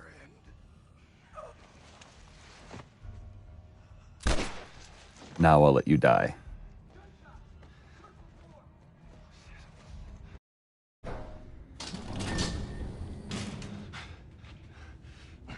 This scene used to originally be all in the operating room. And Joel wasn't carrying Ellie. He killed Marlene and the doctors in the operating room. And then Peter Field, designer, just kept bugging me. He's like, I feel like we have to play this part. It's, you know, you have to carry Ellie out yourself. You can't just be like hinted at. And we ended up switching the whole structure of this thing. He was right. It was like it worked way better. That was another one of those moments where we're like, we're done, we've got it.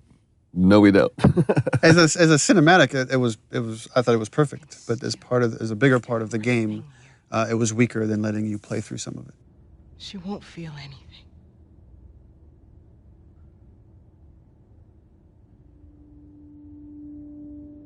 Again, the only hesitation Joel has is that this is what Ellie wants. And it's such a great decision to show, just cut to this, give the audience, the player, just one last moment of, well, what did he choose? Just to sit in that decision. It was also important to show the lie against the reality because the lie has so much weight here at the end. Throughout the game, Joel has never lied to Ellie. He might have disagreed or he might have dismissed her, but he's never outright lied to her. What happened? And for me, this was the moment I decided to lie. We found the fireflies.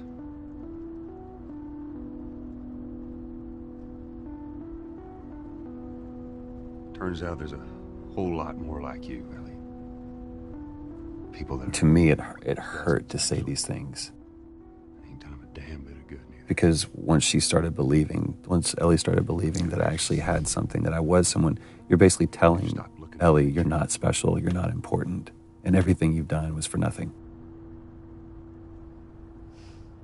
I'm taking this home. Yeah, in the first few versions of the scenes, there's like Ellie had all these questions like, sorry, what happened? Why? Who was there? Why would they let you take me out with the gown still on? And it just was better if she said nothing. And she just turned her back to him. And again, just to show how far Joel's willing to go to remove any threat for Ellie. I mean, we had talked about this before where, you know, she obviously has that bullshit detector. Mm-hmm. Let me go. And I just felt like I knew you were lying. You know, I feel like Ellie knows you're lying.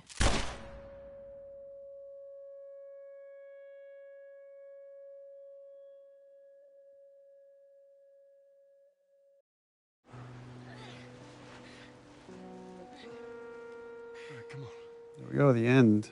So, original ending for this, way back when we put the outline for the story together, is that Ellie believed the lie, and they went off to Tommy's, and it was kind of like this wide tracking shot as you see them kind of getting smaller and smaller, walking off to Tommy's. But as we went through the story, and the characters got more and more developed, it's like it didn't feel honest. It didn't feel like Ellie would buy into all of it. And she got bit too. We didn't know what to do. I remember we went over and over and over this scene. Little things changed. But every time I sat and watched you tell this story, I was just raptured by it. It was so easy to listen to you tell this story. I'm still waiting for my turn. Ellie. Her name was Riley, and she was the first to die. And then it was Tess. And then Sam. None of that is on you. You don't understand. I struggled for a long time with surviving. And you, no matter what, you keep finding something to fight for. Now, I know that's not what you want to hear right now. Interesting hearing arguments around the office about how people interpret that last line, that last okay from Ellie. Whether it's, okay, I believe you, or okay, I could put this behind us, or okay, I don't trust you anymore and it's over.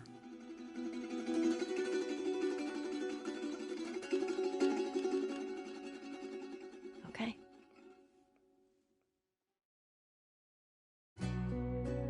That's it.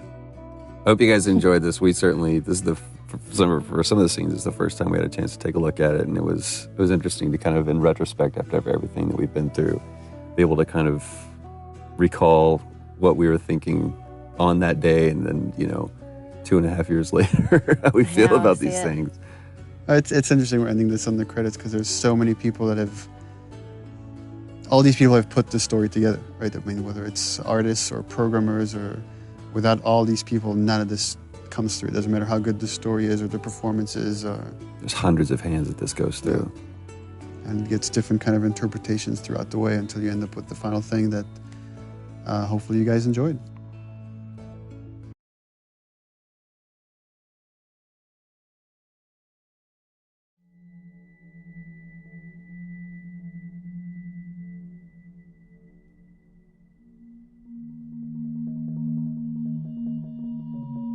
Yeah, making the new IP is, how can I put it? It's just don't do it.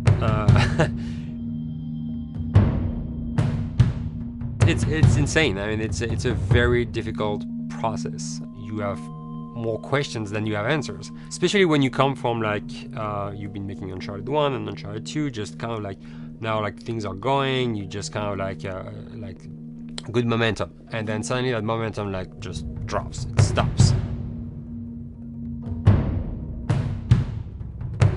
It's a very challenging process to create a new IP, and you're gonna fail over and over again, but that's what it takes. New IPs are really hard. They're hard because you don't know what's fun yet. You're building new tech, new AI, establishing new characters, new art, all this. You don't forget to get that controller in your hand for like 6 months to a year. You don't know what it is yet. I remember like ages ago coming on the project and what are the infected going to do? Like, what are they going to do? They're going to behave like this. I'm like, okay, we're like trying to imagine what's going to happen. Fast forward like 4 months, they don't do that at all because it didn't work, right? It's hard mode, right? Like, it's game development on expert. There's a big thing about making a game, right? Which is a game has to be fun. You get your first build where everything's working. You got player mechanics. You can walk around the world. You can shoot. You can melee attack people. You've got the AI in there. They're very intelligent, very difficult, and it's totally not fun because they snuck up behind you and murdered you in a second, and there was no way to figure out what was going on. We're making a game, by the way. Hey, James.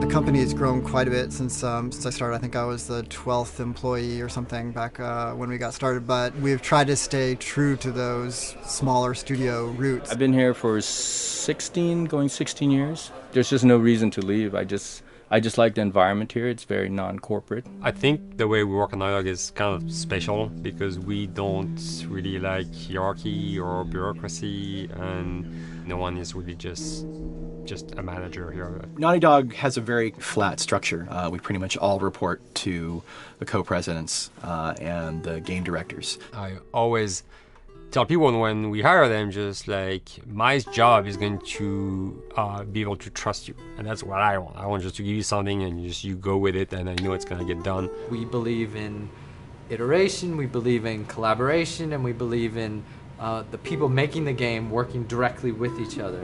When we have designers and artists, animators all mixed up, anybody that's working on the same tasks, the same characters, the same areas, put them next to each other so they can communicate a lot better. We don't have a lot of meetings because if you need something to get done, you just walk over and you talk, and then you go back to your desk and you finish it up.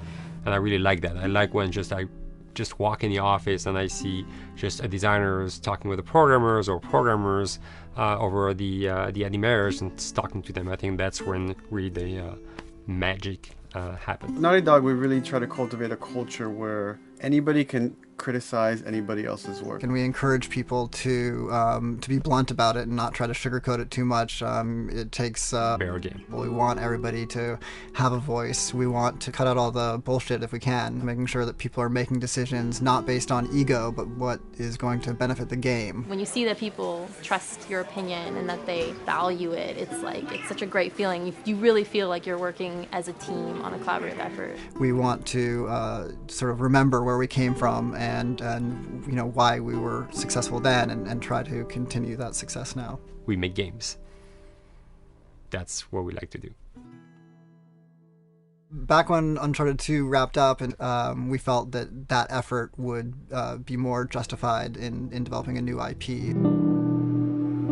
Neil and Bruce came to Christoph and I and said they wanted to do a post-apocalyptic game. I think the core essence of what they wanted to do, though, was to try to tell a story about two people and how their relationship evolves over the course of the entire game. That potential, oh wow, there is something very special about that game. This is going to be polished. Like, you're not sure if it's gonna work or not, and you have doubts. And like, should we be doing a game like that? Should we be doing a first-person shooter? Whatever. Like, you ask yourselves all those questions. And you know, the creative director and the game director are the core of the team that have to really see eye to eye. That's why you have that balance between like Bruce and Neil, and Neil's gonna try to push the just the story and the characters, and Bruce is going to try to push that with just the gameplay as well. And so it's kind of like those guys are just trying always to find the right balance between the two. It's a very delicate process. We feel that the interactive medium has an untapped potential to touch the feelings of the player. You have that connectivity, the fact that I'm actually in the world and participating in what's happening on the screen in front of me. It gives us some sort of advantage to make you feel connected with what's actually happening. At Naughty Dog, that's what we're trying to do, is pair story and gameplay together. If we can make you feel like you're actually with these characters on that journey and you're invested in those stories and those characters, then you're feeling, in theory, the same thing that they're feeling. As the story evolved and took different shapes and different forms, the thing that was always there was Joel and Ellie. And because of that, everything kind of grew out of that relationship.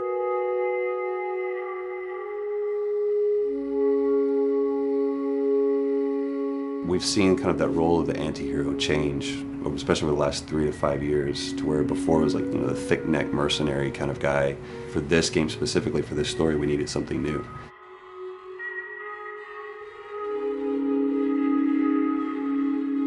The reason we didn't want to make Ellie Joel's daughter from the get-go is because it wouldn't have anywhere to go. Of course, at that point, he'd be willing to do anything for his daughter because that is what a dad would do for his daughter.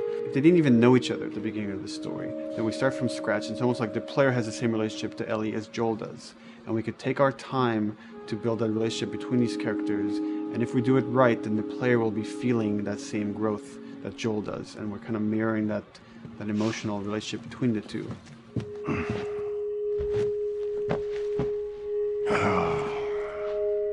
What are you doing? Killing time. Well, what am I supposed to do? I am sure you will figure that out.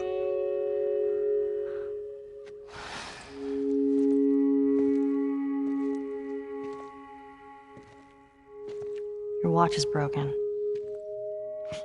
It's exciting that Neil wrote something like this, where he's like, I don't want to make the stereotypical characters. I want to make real people in this crazy situation and these forced to make decisions that are really tough. Like, what would we be like in those situations? I mean, we weren't consciously trying to pick male or female for characters. You just try to pick characters and just be honest with who they are. It almost doesn't matter, right? Joel's daughter could have been Joel's son. Ellie could have been a boy, and Joel might have been Tess. You could have swapped those roles, and I think the story would have still worked. The focus on female strength, it's so unique. You get to see what's so powerful about a woman through all of these female characters, which makes this game wonderful and unique. There's a crew of Fireflies that'll meet you at the Capitol building. That's not exactly close. You're capable. You hand her off, come back, the weapons are yours. Double what Robert sold me. Speaking of which, where are they? Back in our camp. We're not smuggling shit until I see them. I want Joel to watch over her. Whoa, I don't think that's the I'm not best Ellie. idea. him. How do you know them? I do think having a strong female character, especially like Ellie, is so rare in video games. And as a gamer, and more specifically a female gamer, it's frustrating to me because I'll see sort of the stereotypical female character where she's amazingly beautiful and huge boobs, and she's there to be either the love interest or just because they're like, well, we need to throw a chick in here. We've seen the strong woman or we've seen the weak woman. We haven't necessarily seen the empowered woman from this kind of standpoint. And there's that beautiful scene where Joel finds her inside the house and she's reading through this girl's journal going, is this really what they used to worry about? What shirt do I wear and what boy am I going to go out with? You know, and to be met with those first world problems that we deal with every day and go, how trivial is all of this? I think it's going to resonate a lot, not just with, you know, a female audience, but with a male audience as well. The thing that was intriguing to me after the fact is knowing that we're kind of creating a female action hero in a way, and this is her origin story with Ellie. To sort of be such a strong female character that is completely normal looking, regular t-shirt and jeans, and she's 14 and she is still a total badass, is really exciting to be a part of that. There's so few non-sexualized women in video games, especially in the main role, that we were kind of proud that we were creating one. It's very complex, and without the players knowing it, she becomes the protagonist by the end of the story. And that's why she's in the front of the box, and that's why we've been promoting the two of them together so much. It is a dual protagonist game, and yeah, I guess I get nervous to think about it in that way.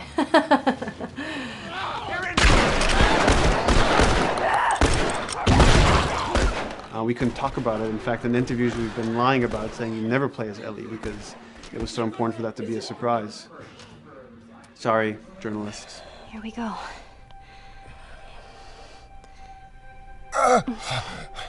Sorry. Hold on. That's it. The tone of the game was set pretty early on that we knew that we wanted to make a really grounded story. We knew that we wanted to make the player feel the sense of tension and dread and go through the same emotional roller coaster that Joel and Ellie were going through. One of the things we kind of struggled with is to say, well, if we want to really ground this world and make it so like realistic, maybe we shouldn't have anything that could be perceived as a monster. Maybe like by just having an infection that just killed people, and it's all about humans and how they deal with this post-apocalyptic society and how different people decide to survive. Maybe that would be enough. And what we realize is because we're making an action game, a lot of the storytelling happens on the joystick. And once we remove the infected, it's like all of a sudden now we can't tell the story through gameplay of what happened to the world. And that's where we kind of went back and kind of brought the infected back in, because it lets you see, once you're fighting them, the threat that people had to deal with, that otherwise would just be very cerebral and people could talk about it, but you couldn't necessarily experience it yourself. In a novel, that might work. In a game for us, specifically an action game, it didn't work. And from there, when we start kicking around those ideas, and we're just like, what would be cool just to play? The early inception for it really came from a BBC video we saw called Planet Earth, where they were talking about a cordyceps fungus. This cordyceps fungus gets inside of the brain and controls these ants, and mandibles start chomping, they grow up to higher areas, cordyceps fungus sprouts out, and then it germinates. And essentially uses them to spread its infection and take over whole colonies, sometimes wiping them out. As soon as we saw it, we were intrigued by the idea of, what if it jumped to humans?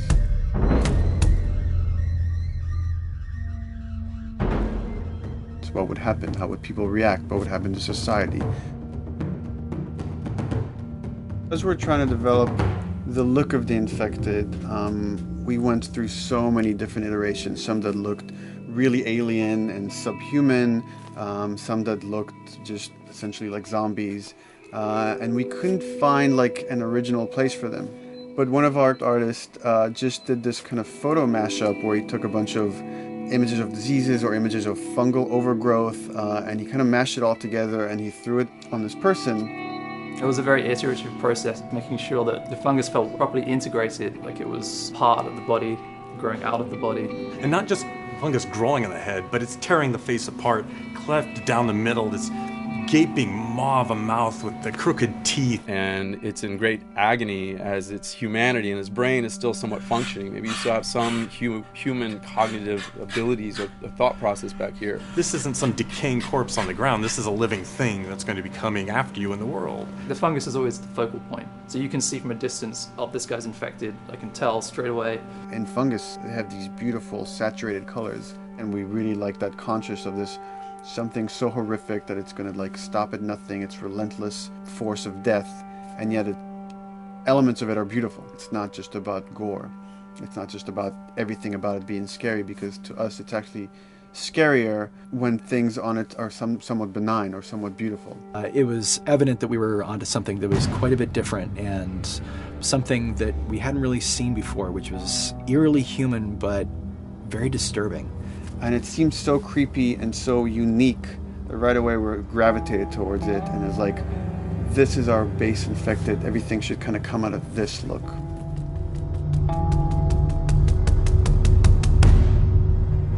So once we had this idea of the face-splitting kind of look that eventually became what we called the clicker stage. We went to great lengths to create a full biological cycle for these things. So in the early stages, you don't actually see too many signs of the fungus surfacing out of the skin. It's kind of underneath it, like people have lumps starting to show. The eyes will be kind of cloudy or lopsided because the fungus kind of originates inside the head.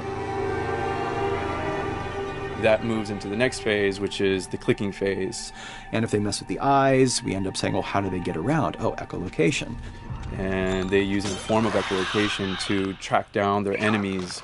Just like bats, or even some blind people can see by making a clicking sound, a sound that on its own wouldn't be very scary. And then to associate it with something that people in this world are very fearful of, so that as you're exploring an environment, all of a sudden you hear this click and you're seeing everybody just get frightened, just everybody duck, everybody hushes. Great.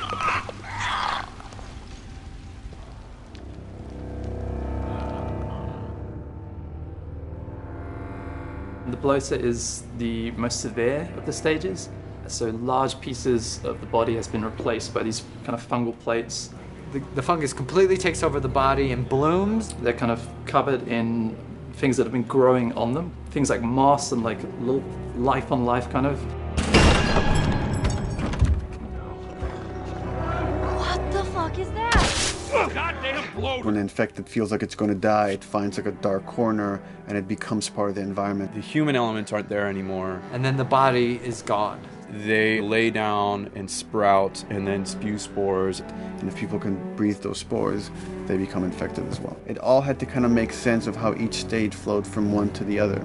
And that's hopefully how we've created a world that you can kind of look through it and understand the science behind it and say, I could buy this, I could get into this.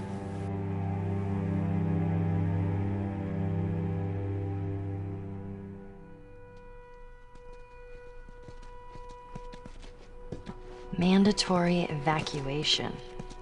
Evacuate to where? What do you think? Quarantine zone. See, some places got a heads up before the infection showed up.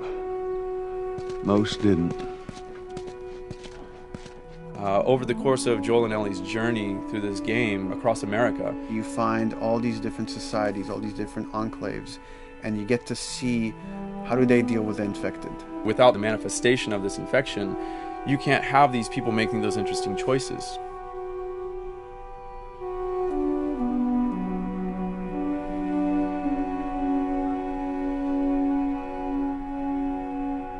The world we decided was actually its own character, really grounded with a lot of texture. What happens, after 20 years of the fall of man, when no one's taking care of anything? This book called The World Without Us describes in detail how much fighting on a day-to-day basis we have to do to keep nature back. And once you stop doing that, how quickly nature can reclaim that. As they talk about New York and how every day they pump water out of the subway system. That system breaks down. Within 2 days, a whole city is flooded. And once water gets introduced, then structures collapse pretty quickly. Trees will sprout and wind will carry those seeds over and gutters get clogged. And then when it rains, water fills up and then pretty soon you have vegetation growing over there. And once you have vegetation, concrete breaks pretty easily for when there's a tree and roots breaking through that. Even some of the stuff we did on Uncharted, exploration of how temples were ruined. What if you took those ideas and put them in Pittsburgh or Boston? And obviously right when that happened, you can imagine that being pretty terrible to look at. But you think about 20 years later, and with rainwater filling up those sinkholes and then those becoming like little marshes with lily pads in them. We had this wonderful piece of concept art we developed really early on, and there are all of these wild animals that have escaped from a zoo and over the past 20 years have bred, and now they have herds roaming these cities. And that's something that tells you that life goes on and this world is worth saving.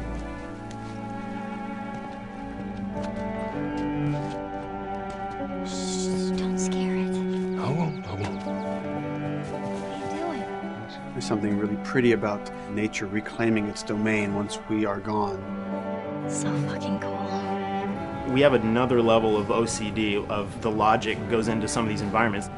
Water damage seeps in, and then that creates some little moss growing on the floor, or a tree radiates energy from its base, and that over time starts to melt the snow around it. And that's the reason why you'd see those little rings of leaves showing through in the snow. That gives it that extra, believability. This is pitch art. I'll try to start with an idea that conveys sort of the feel of the environment. Something like this, very brushstrokey, very painterly. You can see not a lot of detail, just energy and conveying a mood.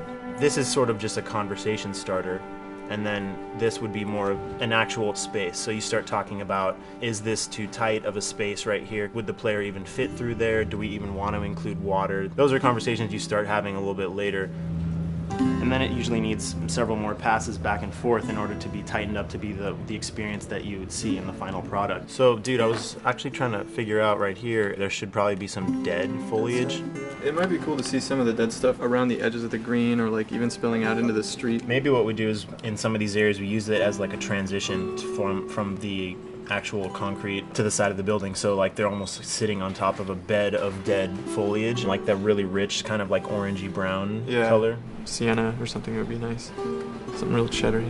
That's how you know you're done. The end product often ends up being stronger because that bouncing back off somebody else gives you a result that maybe you wouldn't have even thought of in the first place.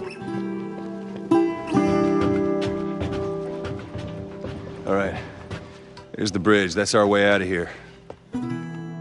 As far as concept art goes, definitely the ultimate goal is just helping everybody as much as possible. Me and the background artist will work together. I'll often just go to them because they've got like a really, really good like visual imagination. At some point, you came in almost like flat on. So that's kind of good because the bus station is right in your peripheral view and you're probably going to enter the bus station. You're probably not going to get lost. But it doesn't at all utilize this cool architecture here, like the bus station sign. Like that's a really distinctive silhouette and it's a really interesting sort of architectural detail. So we changed the entrance. Look at that. Another city, another abandoned quarantine zone. I think it's a better composition anyway. It's not so like symmetrical. And I think that was done so that this sign read better. If you didn't see the word bus on it, you might not know it's a bus station. So I think that helps. Everything we're doing in the environments is relating back to what you should be feeling in the story or what's happening to these characters. So is that everything you hoped for? Jury's still out. But man, can't deny that view. Come on, this way. When we first came up with Ellie and Joel, we had this idea in our heads of who they would be, but we didn't necessarily know the voice. It took us a while to find our Joel, but for Ellie, I think Ashley was the second or third candidate to walk in, and right away we knew. Yeah, you know Why what? are you so scared all of a sudden? Because I'm a coward, okay? So just get your shit and let's get out of here. Damn it. I'm not like her, you know. What? You think I'm gonna end up like your daughter? The way she delivered the lines, the way she just embodied that character is like, that's Ellie, there's no question about it. I saw the character artwork and I related to her a lot. I mean, she's kind of a tomboy and she's kind of tough, and I mean, obviously I'm not 14, and I think that's the main difference between the two of us. I read the scenes and I was like, I need to play this part. You wanna be my hero? Forget the whole bit about saving my life. Buy me a stack of these bad boys instead. Where'd you get that? Back at Bill's. I mean, all this stuff was just lying around. And then once we had her, we said, okay, well, we're going to do another round, and we're going to have Ashley this time in the casting sessions. The chemistry of these two characters was imperative to get right. Troy was a really interesting casting for Joel because when you see Troy, he doesn't look like Joel at all. You know, he's so handsome and he had like, you know, the frosty hair and totally looked like Final Fantasy. And so I'm like, yeah, I don't know. He's like this tall, pretty, it didn't seem right. I walked into the room fully aware that I was the youngest person that they were seeing for this role. There was a line that was in the audition side that says that Joel has few moral lines left to cross. And so that became the anchor point to the character. But then as soon as he spoke and he had the grit in his voice, warm yet kind of dangerous. And his movement is just like you bought into it. Why are you so scared all of a sudden? Because I'm a big coward, okay? Now pack up your shit and let's go. God damn it. I'm not her, you know. What? You think I'm gonna end up like your daughter? Lily, you are treading on some very thin ice right now. It was Ellie and Joel. after he read, it was just like that was it. I've done some video games in the past, but to be handed the mantle of a franchise like this was a pretty big honor. Is she alive? She's alive. She's David's newest pet. Where? In the town. She's in the town. You mark it on the map. It better be the same exact spot your buddy points to. Neil pulled me aside one day, and he said, I have some ideas. And as you're well aware, Neil is a little twisted. He came up with this character, and, I just jumped at it. It was such a departure from everything I've done here for Naughty Dog, to say the least. Name's David. This here's my friend James. We're from a larger group. Women, children. We're all very, very hungry. To be able to put on a voice that, hopefully a lot of people won't know, won't notice that it's even me. Because we didn't want it to be Drake. Drake eating people, that's a whole nother game. How did you put it? Tiny pieces. See you tomorrow, Ellie. Certain voices that I can do wouldn't fit the David's artwork, but he showed me the art, and I said maybe it's something like this, where everything's, it's very quiet. And just, he's not really sure, and the voice can break a little. And he just looked and goes, yeah, that's it. So I'd love to tell you how we hashed it over and we talked. No, it's just, I looked at the picture and I tried something. He said, yeah. A few weeks back, I sent a group of men out a nearby town to look for food. Only a few came back. And turns out that the others had been slaughtered by a crazy man. And get this, he was with a little girl. You see, everything happens for a reason. Claire. Ashley, she brought humor to it. She just has some really great comedic timing. The way she reacts to the things around the world with a little bit of sarcasm, that teen kind of like trying to get a rise out of you. Now watch your step as you're going out, because it's going to be a little... It just brought a certain levity to the story that the story needed. You didn't even realize it needed it until she started doing some of that stuff. Oh, I'm sure your friend will be missing this tonight. Mm-hmm. It's light on the reading, but it's got some interesting photos. Now, Ellie, that ain't for kids. Whoa! How the hell would he even walk around with that thing? Get rid of that. Well, hold your horses. I want to see what all the fuss is about. Oh, why are these all stuck together? I'm just fucking with you. Bye-bye, dude.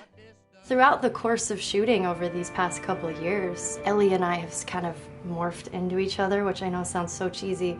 Neil always asks, he's like, well, what would you do in this situation? I think the most important thing that Ashley brought is a sense of capability to Ellie's character that wasn't there in the beginning. The very first thing we shot involved her being pulled out of a car and attacked, and Joel is supposed to go save her. It was written that Ellie sort of was just kind of watching on the side, just waiting till he was done, and I was a little frustrated because I was like, well, if this were real life, I would do something. We did a couple takes, and at some point she walked up to me and she said, I feel like I'd hit him.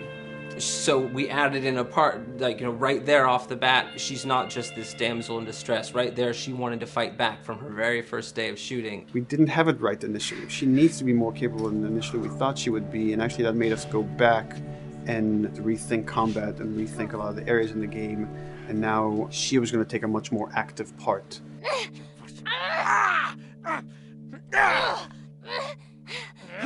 Anything that requires, a lot of body movement, we do with the actors on the mocap stage. And we try as much as possible to use our actual principal actors, use their body motion as well as their voice. We capture it all at once there on the stage. Having the actors perform as well as being recorded at the same time was imperative to get an accurate performance. Because every time you split up the performance in any way, you lose some of that magic where they did a gesture or they delivered the line a certain way. And those things have to be in sync, or there's just something subconscious that's like off-putting about the performance when you don't do it that way. You are treading on some mighty thin ice here. I'm sorry about your daughter, Joel, but I have lost people too. You have no idea what loss is. Everyone I have cared for has either died or left me. Everyone fucking except for you. So don't tell me that I would be safer with someone else, because the truth is I would just be more scared. It gives you the most authentic, most realistic performance, because you're actually there, not just making your own choices, but making your own choices based on the other people that are involved in that scene. So you get this truly natural approach to things, and it shows up. It's like theater in the round. You can do anything from any angle, and the smallest, most subtle thing we'll be able to pick up. There's no place to hide. So you have to be as prepared as possible, because you have no idea which moments they're going to use. There are these little improv moments and, you know, little nuances that you get that probably isn't scripted, that just comes out of play, you know, while they're performing. That mistake that is just blossomed into a really good idea. Did we improv on The Last of Us? Yes. Yes, we did. Doing this was a whole lot like being 5 playing in the backyard with a stick, you know, and this is my machine gun, and, you know, and a pine cone is my hand grenade. It's all your imagination. I'm doing the exact same shit that I did 45 years ago. I just get paid for it now. We square. We're square. And get the fuck out of my town. I don't do a lot of voiceover work, so for me it was nice to be able to work off of your other actors. I can't imagine it working any other way. I'd never done mocap before. I didn't know what to expect. The suits were crazy. Yeah, the suit gave me wedgies. Like, deep wedgies that I had to pick out with my middle finger. Too much information. Just how damn sexy I look in a motion capture suit. I look like 10-pound of sausage in a 5-pound casing in that thing, man. Once you get past the fact that like everybody else and you look like weird clown people with these little dots and stuff, once you like give over to that, it really was pretty easy to make it just feel like you're in the moment and in the scene. So everyone that was on this is a slam dunk. This isn't just another gig to them. And that creates a really cool energy for people to really start experimenting and playing jazz.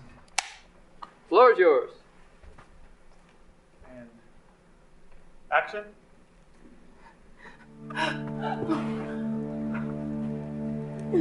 Get the fuck off of me! Oh, let her go! Don't worry, this is fixable. But I can't come with you. Well, then I'm staying. Ellie, I want Joel to watch over. Oh, no. Bullshit, I Ellie! will. She's gone too. I could just take her to the North Tunnel and wait for me there. Jesus Christ. Just cargo, Joel. How do you know them?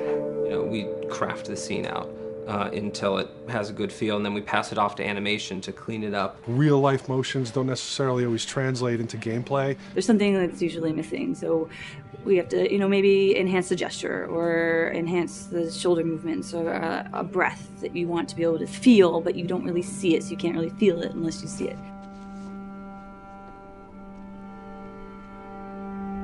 Is everything all right? Yeah, everything's fine. I could have him lean in here a little bit more, like this, take his hand down. When they're on stage, they don't necessarily have windows, so that weight of like really pushing and leaning in, it's something that we would have to accentuate. Give him a little bit more weight on that turn, or put his head down a little bit more. There's a lot of dialogue that gets said between the two characters. We have to bring that alive through animation, and we have what we're using as gestures. Why would they mow down all these people? Can't let everyone in. If you turned off the sound, you'd know that they were talking to each other. And that really helps accentuate the relationship that the two have together. We have certain animations that play in the beginning of the game on Ellie. She's traveling with Joel, who she doesn't really know. There's a lot of gestures to make her look nervous, just her overall stance. Later on in the game, they develop a relationship through the animation, not just the dialogue. You can see that she's more comfortable around him. If that reads well with the player, then, we're doing our job.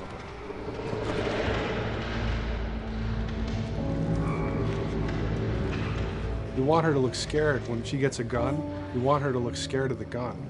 if she's gonna aim, she wouldn't be like super trained aim. She would be more like some scared. But at the same time, it needs to look cool and feel cool to the player that plays. It's really just these little tiny details that we're doing, and it's coming across. It's working out well. We don't do facial capture. We don't track eye movements on stage. It's just the motion capture data. Everything that you see on the faces is hand keyed. As you can see, this is all of her mocap data. And so when I'm doing something like this, I go back and forth to the performance that she was giving, and I watch just this section over and over and over again. So this is our default face. I can make everything super extreme and make her all squinty and angry, turn her frown down. I can open her mouth, stick her tongue out. It's listen, watch. Okay, where's her mouth at this point? Like, is it open? Is she making like a grimace? About Tess. I don't even know. Here's how this thing's gonna play out. You don't bring up Tess. Ever. Matter of fact, we just keep our histories to ourselves. We shoot all of it to just get the body motion, and then we'll do a second pass with the cameras. The scene's playing back on an overhead projector, but it's also playing back on a monitor that's attached to my rig. Sean and I would go to the stage and motion capture the camera filming the scene, and so he would get a whole wide shot, a whole close-up for the whole scene. You know, you can change your lenses, you can use your standard 35, 85, 50s, whatever, all that sort of live action camera cinematography, you can apply it on stage. We make sure to go back in and add flaws. We keep the confinements of the room so the camera can't go past a certain wall, because then we have this cheated perspective. If the cameraman bumps into the wall, we keep it. You know, missing focus hits when you're pulling focus, going too close to a character and reframing, those little moments in there kind of keeps it very cinema verite. If everything was too perfect, you wouldn't be able to put your finger on it, but you'd be able to feel it. It would just feel off. It's very much about grounding it, despite having, you know, the option to do whatever we want. Being able to place the cameras anywhere we want after the motion capture gives us both advantages and disadvantages. The biggest advantage is it means that we just have to nail the best performances we can get, and the luxury is that we can always swap it. The 3D world gives you limitless opportunities with cameras and movements, exposures, all that stuff. Most of these cameras are sort of set up like real world cameras. So we have lens, we have f-stop that will create the depth of field. We have aperture to, you know, set our film back and all that stuff. A master, and then I have my close-ups, my over the shoulders, sort of just like a live action production. Let's go to camera 30 at the 23.458. Then I get that kind of weird, you know, bend across his back. The closer I bring the camera, the more bend I get, which is, you know, doesn't look right. It doesn't look it looks less cinematic than if I do that, which flattens the whole thing. And I'm trying to also catch Ellie. Like if you scrub a little more, you know, catch her in the back here. So I want a longer lens of that kind of stuff. Since I've only had experience working with live action before I got into video games, it was a kind of a cool adjustment to be able to have this extra flexibility in post, to swap a line of dialogue for something different, even though that's not what the actor said at that time, and to be able to still have a close-up on them while they said it. You get to make it probably more perfect than you could ever make it in live action. How far are we gonna take as far as it needs to go. Where was this lab of theirs? Because our actors are both the voice and their body, they get to play, they get to try things, they get to work with our director to kind of come up with new ideas, or even our director will have a new idea on the spot that wasn't there in the script, but realizing when he sees it, oh, well, this would actually be better, this might feel better, and those changes all just happen organically there on the set. He could even lead straight into his thing. It's like, no shit, yep, Ty wanted to do that, so we rented 2 Harleys and drove cross country. Keep it pretty succinct, like we got the bikes, rode them cross country. Cool.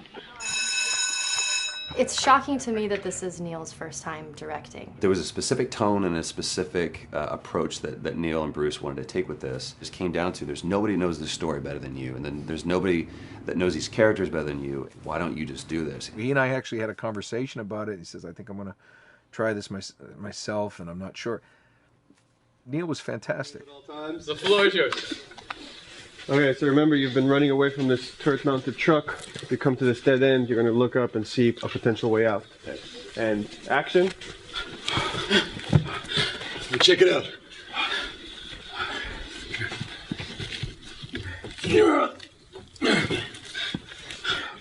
I mean, his writing is honest, and it's dangerous, and it's natural. And I love his economy of words. He doesn't hit everything on the nose, so it leaves it open for you to interpret and bring some nuances and things like that. The entire process is collaborative, but really it's led by Neil's willingness to change and flow and decide something doesn't work, fix it right there in the moment.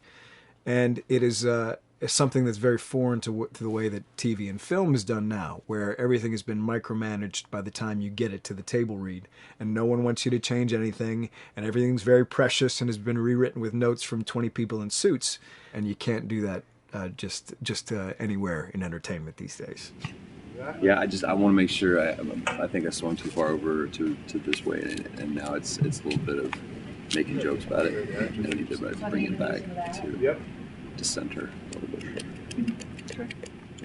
There's one scene in the game where we see Joel not as a ruthless survivor, but as a father. I knew from the very beginning that he was going to lose his daughter, and I just told Neil, I was like, when that day comes for us to shoot that, I need a heads up. About a week before, he said, it's time, we're going to do that scene. I was like, okay, because I knew that I was going to have to go to this place that you don't really want to go to as an actor. You want to find some aspect of reality that you can empathetically draw from, Troy and I were both kind of just like walking around for a while and just kind of getting into the zone, and well, my grandpa died when I was 8. He was like my dad, and so that's always what I use to get into that place. I started recalling all those memories and starting pulling up all those feelings, and they're just right underneath the surface. When I walked back in, everyone realized that something was different. They kind of calmed down, You could feel the energy just drop a little bit more. It was brutal. I lose my shit. I mean, just completely break down. Don't do this, please, God, no. Oh, God, no!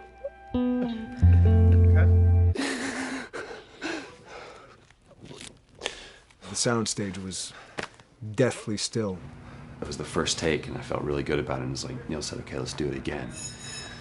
And so you do it again, and automatically you feel like you're manufacturing because you're trying to go back to that place, and you're in that actor nightmare of trying to get back to that reality. And we go through it again in 5th and 6th and 7th take, and I'm just exhausted. I'm crying between takes, and I'm looking at Neil going, this is really, really hard. And finally, after the 8th or 9th take, he said, all right, I think we got it. I was like, oh, thank God. And I went outside, and I was just jacked up for the rest of the day. Just a wreck emotionally. But we got it. Then 2 weeks later, he calls me. And he says, so we need to reshoot a scene. I'm like, cool, what scene are we doing? And he just looks at me. I said, dude, don't do this to me. And you can either at that moment throw your hands up in the air and say, fuck this, and walk away. Or you can say, okay, this is an opportunity to get it more right. I'm like, okay, all right, yeah, you don't think you got it? I'm gonna show you that you got it. We've got it in the can. And so we go through it again, and it just feels fake, feels artificial. And Neil goes, go through it again. We start doing it again. And I'm getting madder and madder with each take. And finally, about the 4th take, Neil comes over to me, and I love him so much. He goes, so I'm picking up on some resistance. I was like, you're damn right you're picking up on some resistance. We've got this in the can already, and we're just wasting our time, and we're wasting all this effort and energy. And then he started talking me through the scene. And he was like, what I need you to do is I need you to just strip yourself of all these ideas, and I need you to hit this beat, and this beat, and this beat, and this beat, which just makes it sound so mechanical, and it's such an emotional scene. So we start going through it, and literally I am mindlessly doing these things at this point. Okay? I know it hurts, baby. I know. So I'm gonna lift you up. I'm gonna get you over here. Come on, baby. Come on, work with me, please. God, baby. Sarah. Sarah! Don't do this to me, baby. Don't do this to me, baby. Come on. he stops, he goes, "Now we got it." And I realized that the reason why I wanted that first take to work was because I wanted everyone to look at me and go, "Wow, what an actor."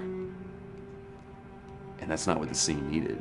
Those moments where you just have to sort of calm your ego down and just go back and do your work. That scene actually works, not because of me, but in spite of me. And that really is the marker and definition of working with a truly good director. There are many like it, but this one is yours. Why don't you have a seat?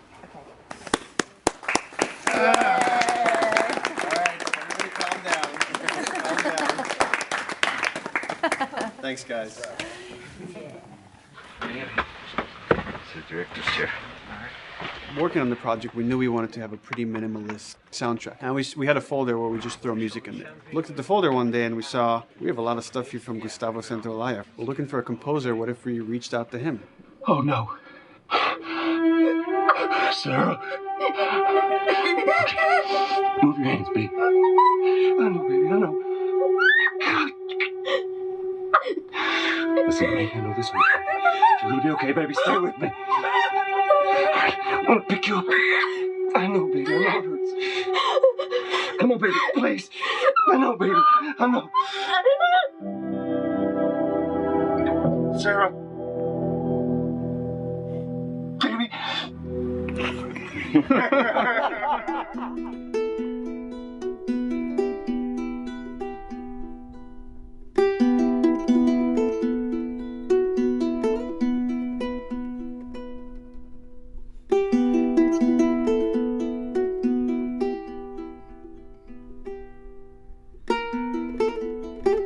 My life has been and still is kind of like a road movie. I grew up in Argentina. I came to the United States in 1978 because we had a horrible political situation in Argentina. We had a military dictatorship where 30,000 people disappeared at the hands of the government and many other more were tortured, and I was blacklisted. It was just impossible for me to keep on living there. I've been in jailed many times since I was probably 15 years old just because I had long hair and I play an electric guitar. So I had to embark on this trip. I can relate to that kind of need of movement and going to the next place and the next place and the next step. I'm always attracted to the possibility of getting involved with a project from the very beginning. I like to work from the script and talking to the director. It's never been, oh, give me a piece like this or give me a music that's this. It's just been very high level. Here's what the story's about. Here are the themes. Go write some stuff. Since I don't know how to really read or write music, the way I produce music is actually recording it. So I like to come early in the projects, and I did in The Last of Us.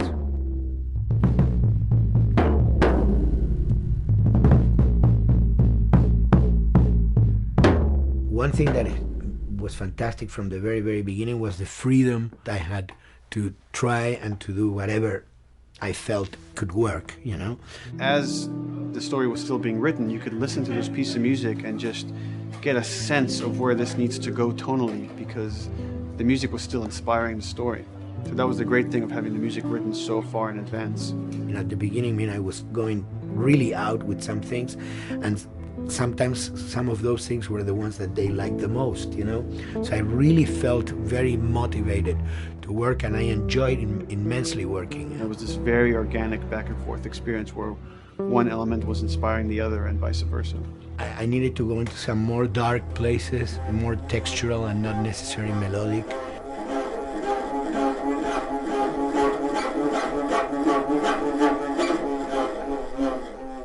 I'm always trying to sort of push myself into playing instruments that I don't know how to play. There's an element of danger and innocence. Lennon once said, you know, give me a tuba and I will be able to do something. I'm an artist. I should be able to do something. I like to put myself in that situation.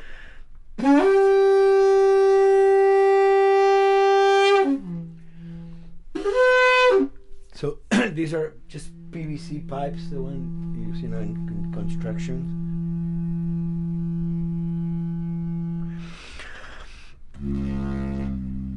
I mean, I've worked with prepared guitar to stick things into the guitar and things like that.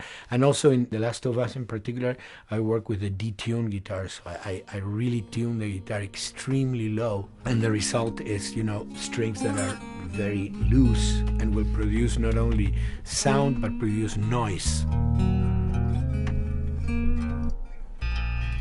Because I believe, you know, every environment has its own sound. We have in our, you know, small studio, we have actually the possibility to record almost anywhere, including the bathroom, and we have done some fabulous recording, especially in the kitchen.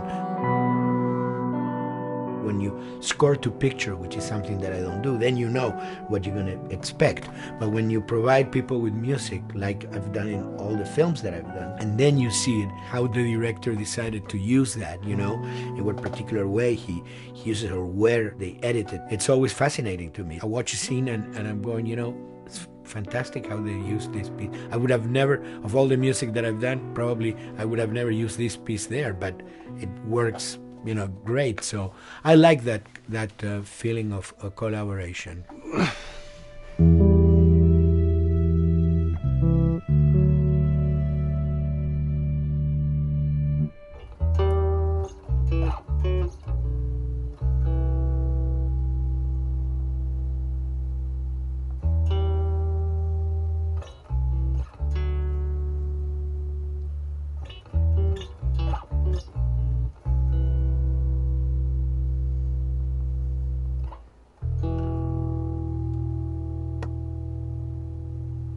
I think, you know, the guys also that work in programming and adapting that music to the game, they should share a lot of the credit for the end result. In the beginning, there was silence. Yes. Then they hired sound designers. Then they regretted that decision.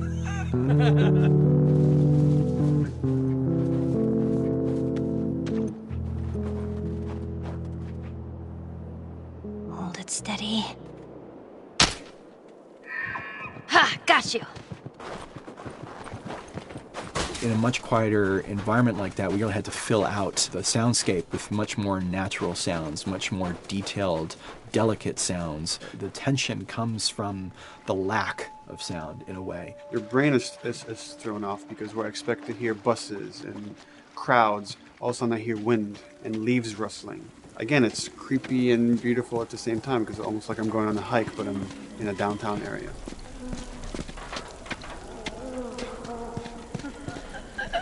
Get up over this truck.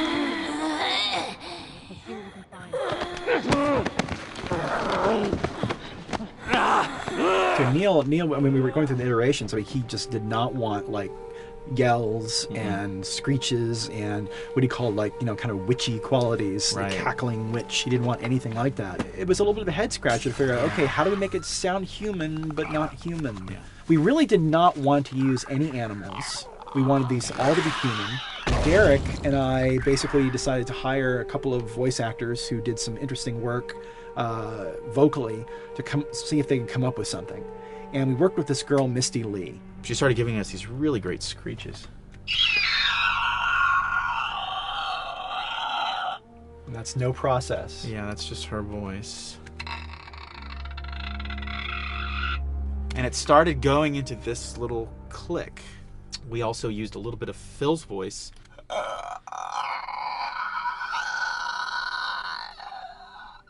We combined that also with an occasional Derek. That's just me, you know, moving my tongue.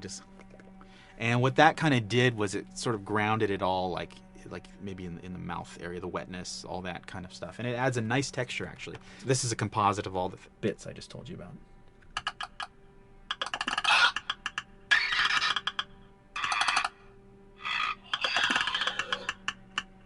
Sounds like a Snapple bottle. Oh, the lid? Like the lid, yeah. That's a good idea. Fuck, where were you guys like months ago? Why did we think of that? Why did we think of that?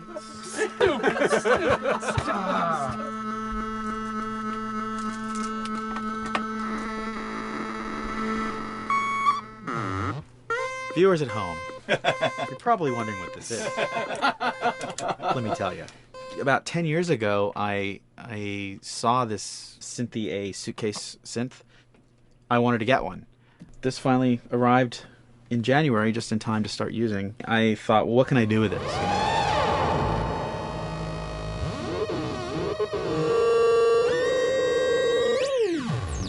In Lakeside, there's a whiteout that happens, and this thing has a noise generator, which gives really convincing wind sound.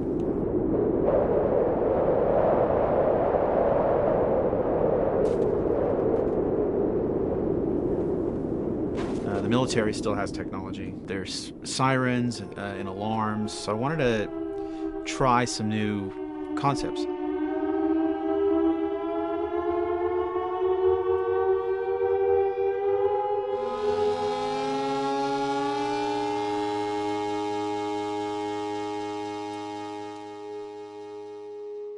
Man. What? Nothing, it's just...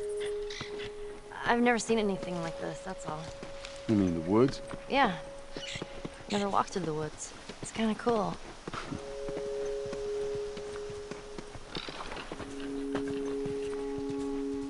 We consciously take in consideration lighting in the beginning. Most of the game, we don't really have any real man-made light sources, so everything is naturally lit. In the past, we could use a lot of artificial light, but in a world that has no electricity. We have to hide most of the time, and that requires getting very close to certain assets.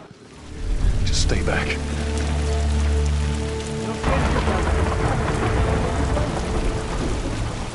Otherwise, can't. Detail's expensive, and if you build up too much of it, you end up running into technical problems, right? Your engine slows down. When the frame rate goes down, everyone can bring up the profiling tools and see which parts of the frame actually cause the drop of the frame rate. This is the profiling tool. These are all the SPUs. Here's the GPU, and then here's the PPU. You can see here's the main process and here's all the sub-processes, and you can see, tells you how many milliseconds and cycles it's taking. The programmers are whiz at modifying this stuff and realizing, oh my god, why is this thing so big? We're taking 10 milliseconds on this thing. And then that's when they come over and find somebody and hit them over the head with a club and be like, why are you doing this? I love, we put the 30 frames per second goal because that's what we shoot for. Someone nicely put the 60 frames per second goal. It's like, yeah, we're not going to hit that. Lighters usually can come up with different lighting setup that still looks great, but is less costly in terms of performance. Did you talk to the character artist about her hand? So her face is getting a lot of spec, but then her arm is just bone dry.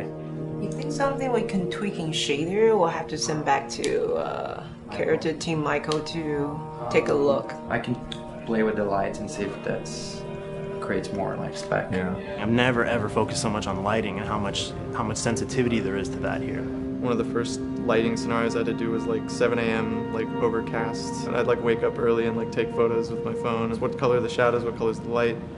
It is a master's course unto itself of how to deal with ambient lighting because I've never had to use it so much. Man, this is kind of sad. What is? All this music that's just sitting here. No one's around to listen to it. I don't know, it doesn't seem right. All the characters cast soft shadows onto the environment. Even when there is no direct sunlight or no direct light sources, we still have nice fuzzy shadows. When you're walking down the hallway and you see your soft shadow goes along with you projecting on the wall on the environment, that make everything look real.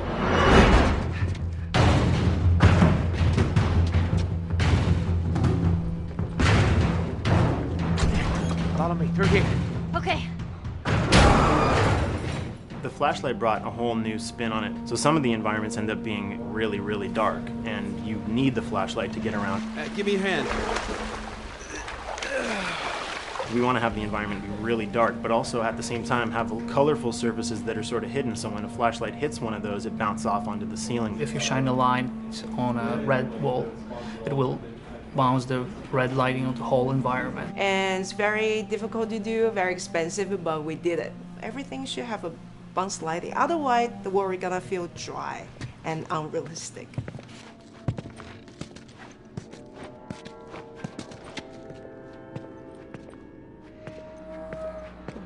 I guess this is where the assholes sleep. I mean, slept.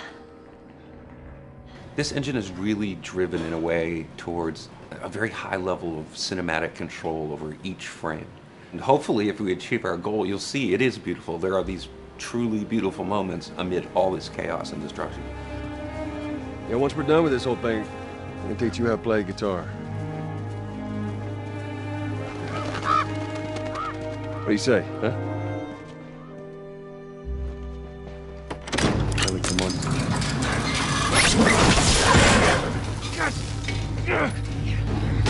I got you. Damn it, Bill. What just happened? One of Bill's stupid traps. There, that fridge, it looks like that's a counterweight. Okay. The story really dictates sort of the arc of the overall pacing. Storytelling would always want to be subtle. They would always want to keep the world grounded in reality. But gameplay has requirements where the player needs to see this thing. The player needs to immediately know that the enemy is attacking, that this room is dangerous, that this room is a puzzle that you have to solve. What are the things that we can do on the joystick to make you feel the same way that these characters are going to feel when we get to this next pinch point in the story? There's a turn in a scene that we need these characters to take, and we need you to feel it or understand that, and that means you have to play it. Sail! Oh, thank God. Gotta keep running. Doorway, over there. Run!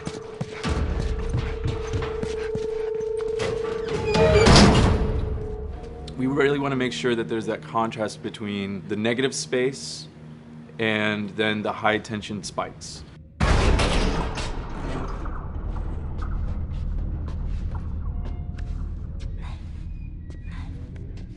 A lot of times we won't play music, or we'll play very minimal music just to let you know kind of the state, whether you're still in stealth or combat has broken out. Hearing someone's footsteps or hearing a person breathing on the other side of the door has so much tension to it. You hear that? Shh, quiet. You feel the tension of the world, make you question whether you want to engage with these guys or kind of try to stealth around them. That's another reason why we don't have traditional cover in the game. You smoothly move around everything, contextualizing with the environment, but you're never locked down. We want the player to, with that crafting system, with the scavenging system, with all of the abilities available to them, to constantly be moving around and changing as the moment arises. Gameplay is all about, I have a limited set of tools, and how am I going to use those tools and those limitations to overcome this obstacle in front of me. And that obstacle might be infected, might be another class of humans that wants to kill me for a bottle of alcohol in my shoes.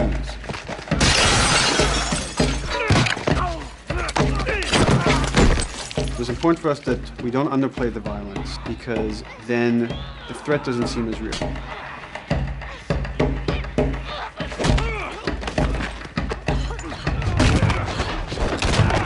We see video games as this incredible medium to tell stories. We want to treat it as equals to books or comics or TV or movies. This is subject matter that would not be considered out of the ordinary to tell in one of those other forms of entertainment. Fucking honors. See, this could have been us. We wanted you to buy just the desperation of these people and why they're behaving this way, because it's so brutal. And at the same time, we didn't want to make it so over the top, stylizing it, so then it doesn't become as real. It was important for us actually to hit that middle ground where it's kind of disturbing. That glint that's happening on that curvature, it'd be good if there was a way that we can guarantee that from this angle, we're seeing it. It seems but really it's flat. overall too bright and opaque. Yeah, looks like paint. Yeah, see, the blood on the ground works really well. It's something about the other shader is messed up in this environment. We got to fix that to unify the look. Shouldn't make you giggle or laugh or any of that. You should be kind of appalled by what you have to do, but you understand why you're doing it.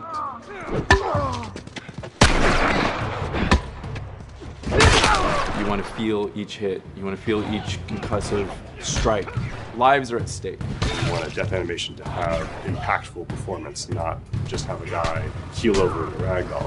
In real life, a guy hitting a guy takes a half a second, but in the game world, you want that to be as instantaneous as possible. I lived my whole life in this very ugly test level. I basically just fight dudes in here all the time.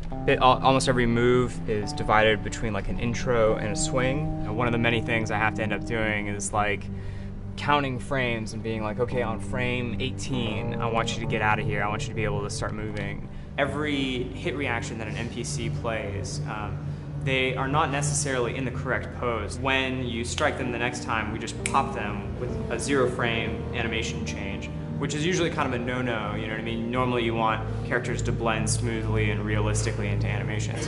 But what we found is that you can cover that pop up with a heavy impact. They can go from almost any pose into the pose that the impact starts from, and your eye just covers up the transition for you. So if you throw a brick at a guy, it puts him in this like kind of staggering stun state.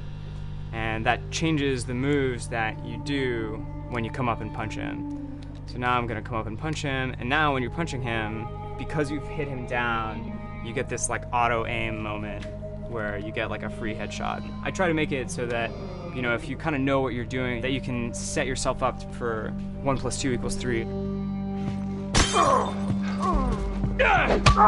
Right here! Memory on a console is a very precious resource. All of Joel's animations with every weapon, all of the NPC animations, the stealth kills, you know, all of that stuff happening need to fit within a 4 meg to 5 meg memory footprint. This is a list of everything that's loaded in game and how much memory it's taking, because memory is our most precious resource right now. So we have a level, we call it the bookstore, it's in Hunter City, and this is a zone, for example. So when I set an AI to this zone, he will never leave its boundaries. I want guys to guard this exit where you have to go through, so I'll zone a couple guys around there to make sure that they, you know, they can fight you and use all this cover, but they want to stay around this door. This is another key component of the AI, is what we call the nav mesh. This defines the overall play space of where an AI knows he can or cannot go. Hey look, that's where a cover used to be, and there's a hole cut out for it. I gotta fix that. Here's some other wonderful things. See these little red polygons? Yeah, that means they're not linking right for some reason, so that means they can't really walk through here properly. It's a bug, and I need to fix it. Welcome to my life.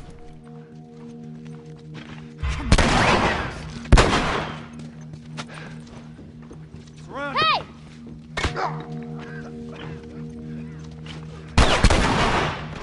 If you look at a lot of games, NPCs are usually only alive for, you know, a few seconds before the player ends up shooting them and then they're dead. We want our guys to be much more dangerous and much more threatening, which means they have to be alive for longer. They need to exist in the world for longer, which means you as the player can witness them acting out their behaviors for longer.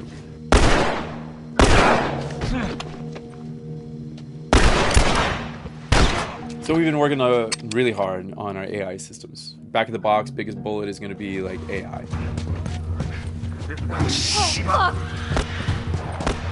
So we tried a number of different prototypes with the buddies, including having Ellie be super independent of you. She would try to flank the enemies, get behind them, or get between you and them. And a lot of times those decisions should surprise you, just like a real person, a real character would surprise you. And we discovered after many different prototypes, the best thing for her to do generally is to stay very near you. You need the exploration, you need the scavenging, you need something to say like, okay, if we just crank it to 11 the whole time, then it's pinned up there and there's no time to breathe, no time to assess or analyze, and no time to really contrast. There's no way of shifting the pacing.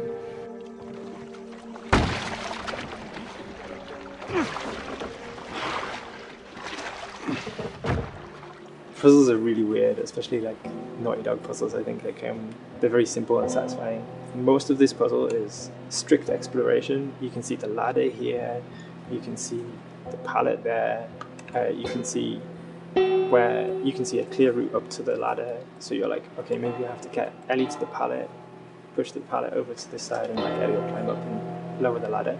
So that whole part is like, that's not a puzzle, that's not regarded as a puzzle, but when you feel like you've got to the solution and you're like, okay, I'm going to climb this ladder, and you climb it, and it breaks off, hopefully then the player will feel a little bit stumped and they'll be like, I'm not really sure what I meant to do now. And so this is where the puzzle starts.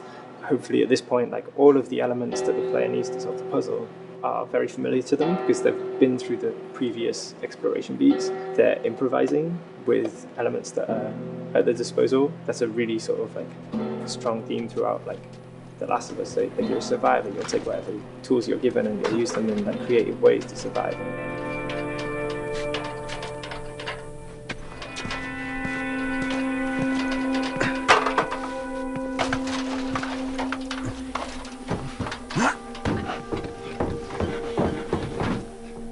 We set out to create something kind of new to Naughty Dog, this crafting system. Our lead designer, Jacob Minkoff, he got this book of like the survivalist handbook and homemade munitions and all sorts of funny stuff. Just start reading about, okay, if I was just wandering around in a collapsed society, this world, what stuff that seems like I could find? Alcohol and sugar, you know, if you want to make a smoke bomb. It's difficult to balance the right amount of resources against what you think the player's going to need and making sure that the player feels like they're getting just enough to survive, but not too much that they feel like they're a powerhouse.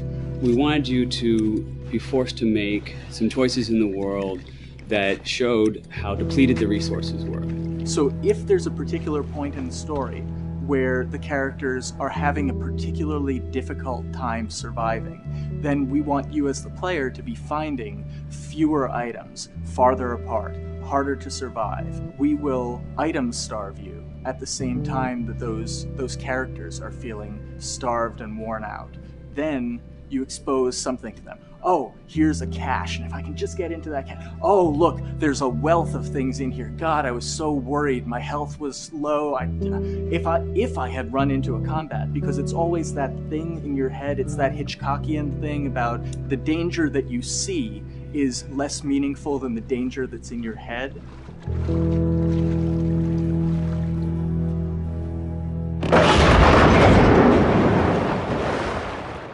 When we're designing the levels, you know, it's nice to have the stuff that we know people are going to encounter. You know, we kind of call this some of the critical path stuff. These are the things that 9 out of 10 players are going to find. They're right in the way. It's where you have to go. And then whenever designing a level, you want to have that little nook and cranny, right? You want to reward the player being like, oh, you went over here. And then you also want to have that other second nook and cranny. The player is supposed to go place a ladder here and climb up through the rest of the hotel. But what they can also do is shimmy across this area, and I place a really cool like upgrade kind of off the beaten path to reward players for exploring. So if they come all the way over here, they're going to get this really cool training manual. It's a funny little bit of trivia. The HUD system, not the menus, not like when you hit start and stuff, but the actual HUD system where you see the reticles and stuff, was literally created for an E3 demo early in Uncharted 1, and that's been our HUD system, the foundation of our HUD system for the last 4 games. First time in Naughty Dog's history, we hired Alex. She's awesome, and she's got a really good understanding of UI and how it applies to games. The thing that I hate about any game's UI is when it pulls you out of the game for too long. No one wants to spend time in menus. Nobody loves UI, if we're being honest. Weapon slotting has probably gone through more iterations than any other system. The stuff that we finally ended up implementing, you press select, you get into this menu, then you D-pad left and right through the slots, and then D-pad up and down will change the weapon, and then just, you don't have to press X or anything, you just select out of it. When you're still, like Joel is here, that's fine, but then as soon as you get into an actual situation, so I'm gonna go over here and cause some trouble. Okay, so here they come, oh god. All right, so now I'm out of ammo. Now I need to like get back in that menu. I have to like run away from them, get into the menu, get out of it. And it ends up feeling like super clunky. Like again, okay, I'm out of ammo again. Get out of here. I need to take out one of my other long guns. And now Bill's in trouble. Bill's in trouble over here. And I've got to like I'm in a menu now and it's like, oh shit, whoever designed this UI is so bad. Like, what were they thinking? Bill's gonna die. In theory, it worked, but then in practice, it felt a little clunky. We wanted it to be the absolute minimum amount of button presses. You don't say to yourself, oh, I'm never gonna be able to do this in time, so I'm just going to give up. I'll die, I'll restart, let me try again. You want to always make the player feel that there is a way to survive. They can just do this fast enough. And like what's gonna go in now If you just left-right D-pad through this stuff, you swap out your guns, like between long gun and short gun. If you're now on this gun and you were to hold X to pick your gun. So it all happens within the same system that you're using to slot the weapons. The first iteration that I did on that one was awful. It just took way too long to get in. It was just a mess. QA was so upset at me like all the time. I'm sure they hate me now because of that system.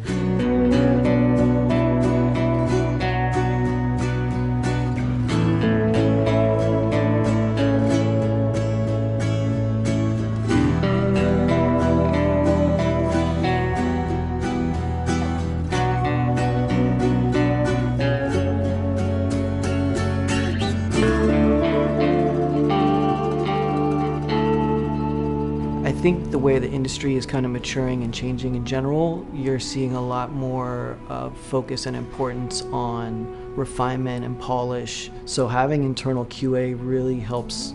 The industry is kind of changing from QA being this like tighten up the graphics on level 3 bro kind of vibe to like really being a more technical, mental, investigative job. On the publisher side, it's more reactive towards the code being delivered in a stable, controlled environment. Whereas on the developer side, especially at Naughty Dog, we are going beneath the art and the design. We're given enough weight where we can go up to somebody and be like, look, you have to fix this. Why? Come over, I'll show you. That kind of feedback, I would love to be able to say like, that was us, but it gets so diffused throughout the iteration process that you're just kind of like adding your I guess like genes into the gene pool and then just seeing what happens, you know what I mean?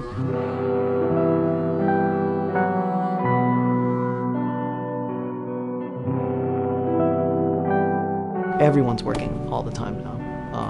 But like I tell people, like 7 weeks and then you can have tons of time off, enjoy the sun, you know? But for now it's like, this is it for everybody.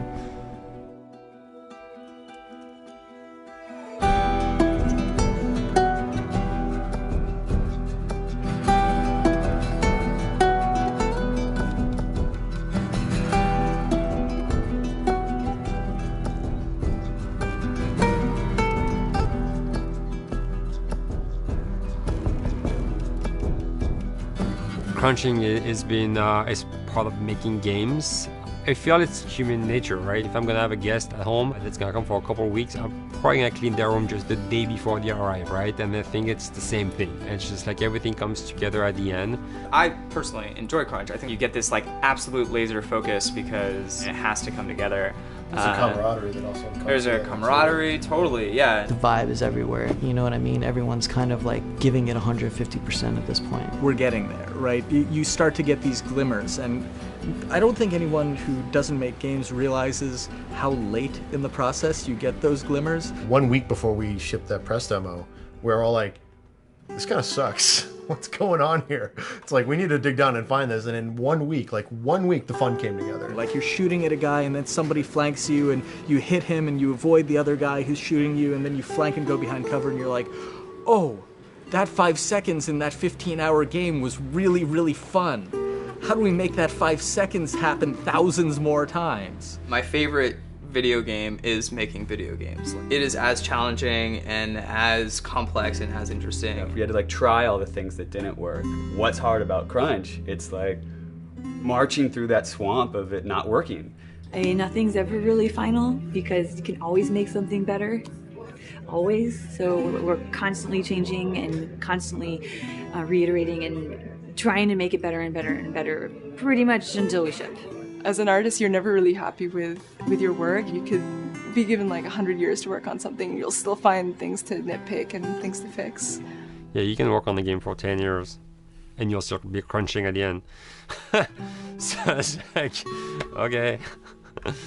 All of a sudden, it's like getting ready one morning in the shower, and I was just like, oh yeah, I'm about to ship another title, and this is going to be a really good title, and it gets you excited, and you're like, all right. Do I think the game's going to be good? Yeah, it's going to be awesome. I think it was good a little while ago, and now we're going to make it kind of amazing. Yeah. What it will take to get there in these next 5 weeks is going to be a lot. I'm excited. I have faith. Every time we're shipping a game, it's terrifying. You just hope for the best. You don't know, right? I mean, people have different opinions. We have to go with our guts, and I trust the team just to pull it off. This, hands down, is the hardest, most challenging thing I've ever done. We sweat a lot, and we worked a lot, and we all went home tired, you know? But I think that's you're gonna see that on the screen. I think that's gonna pay off. Ellie. Ellie.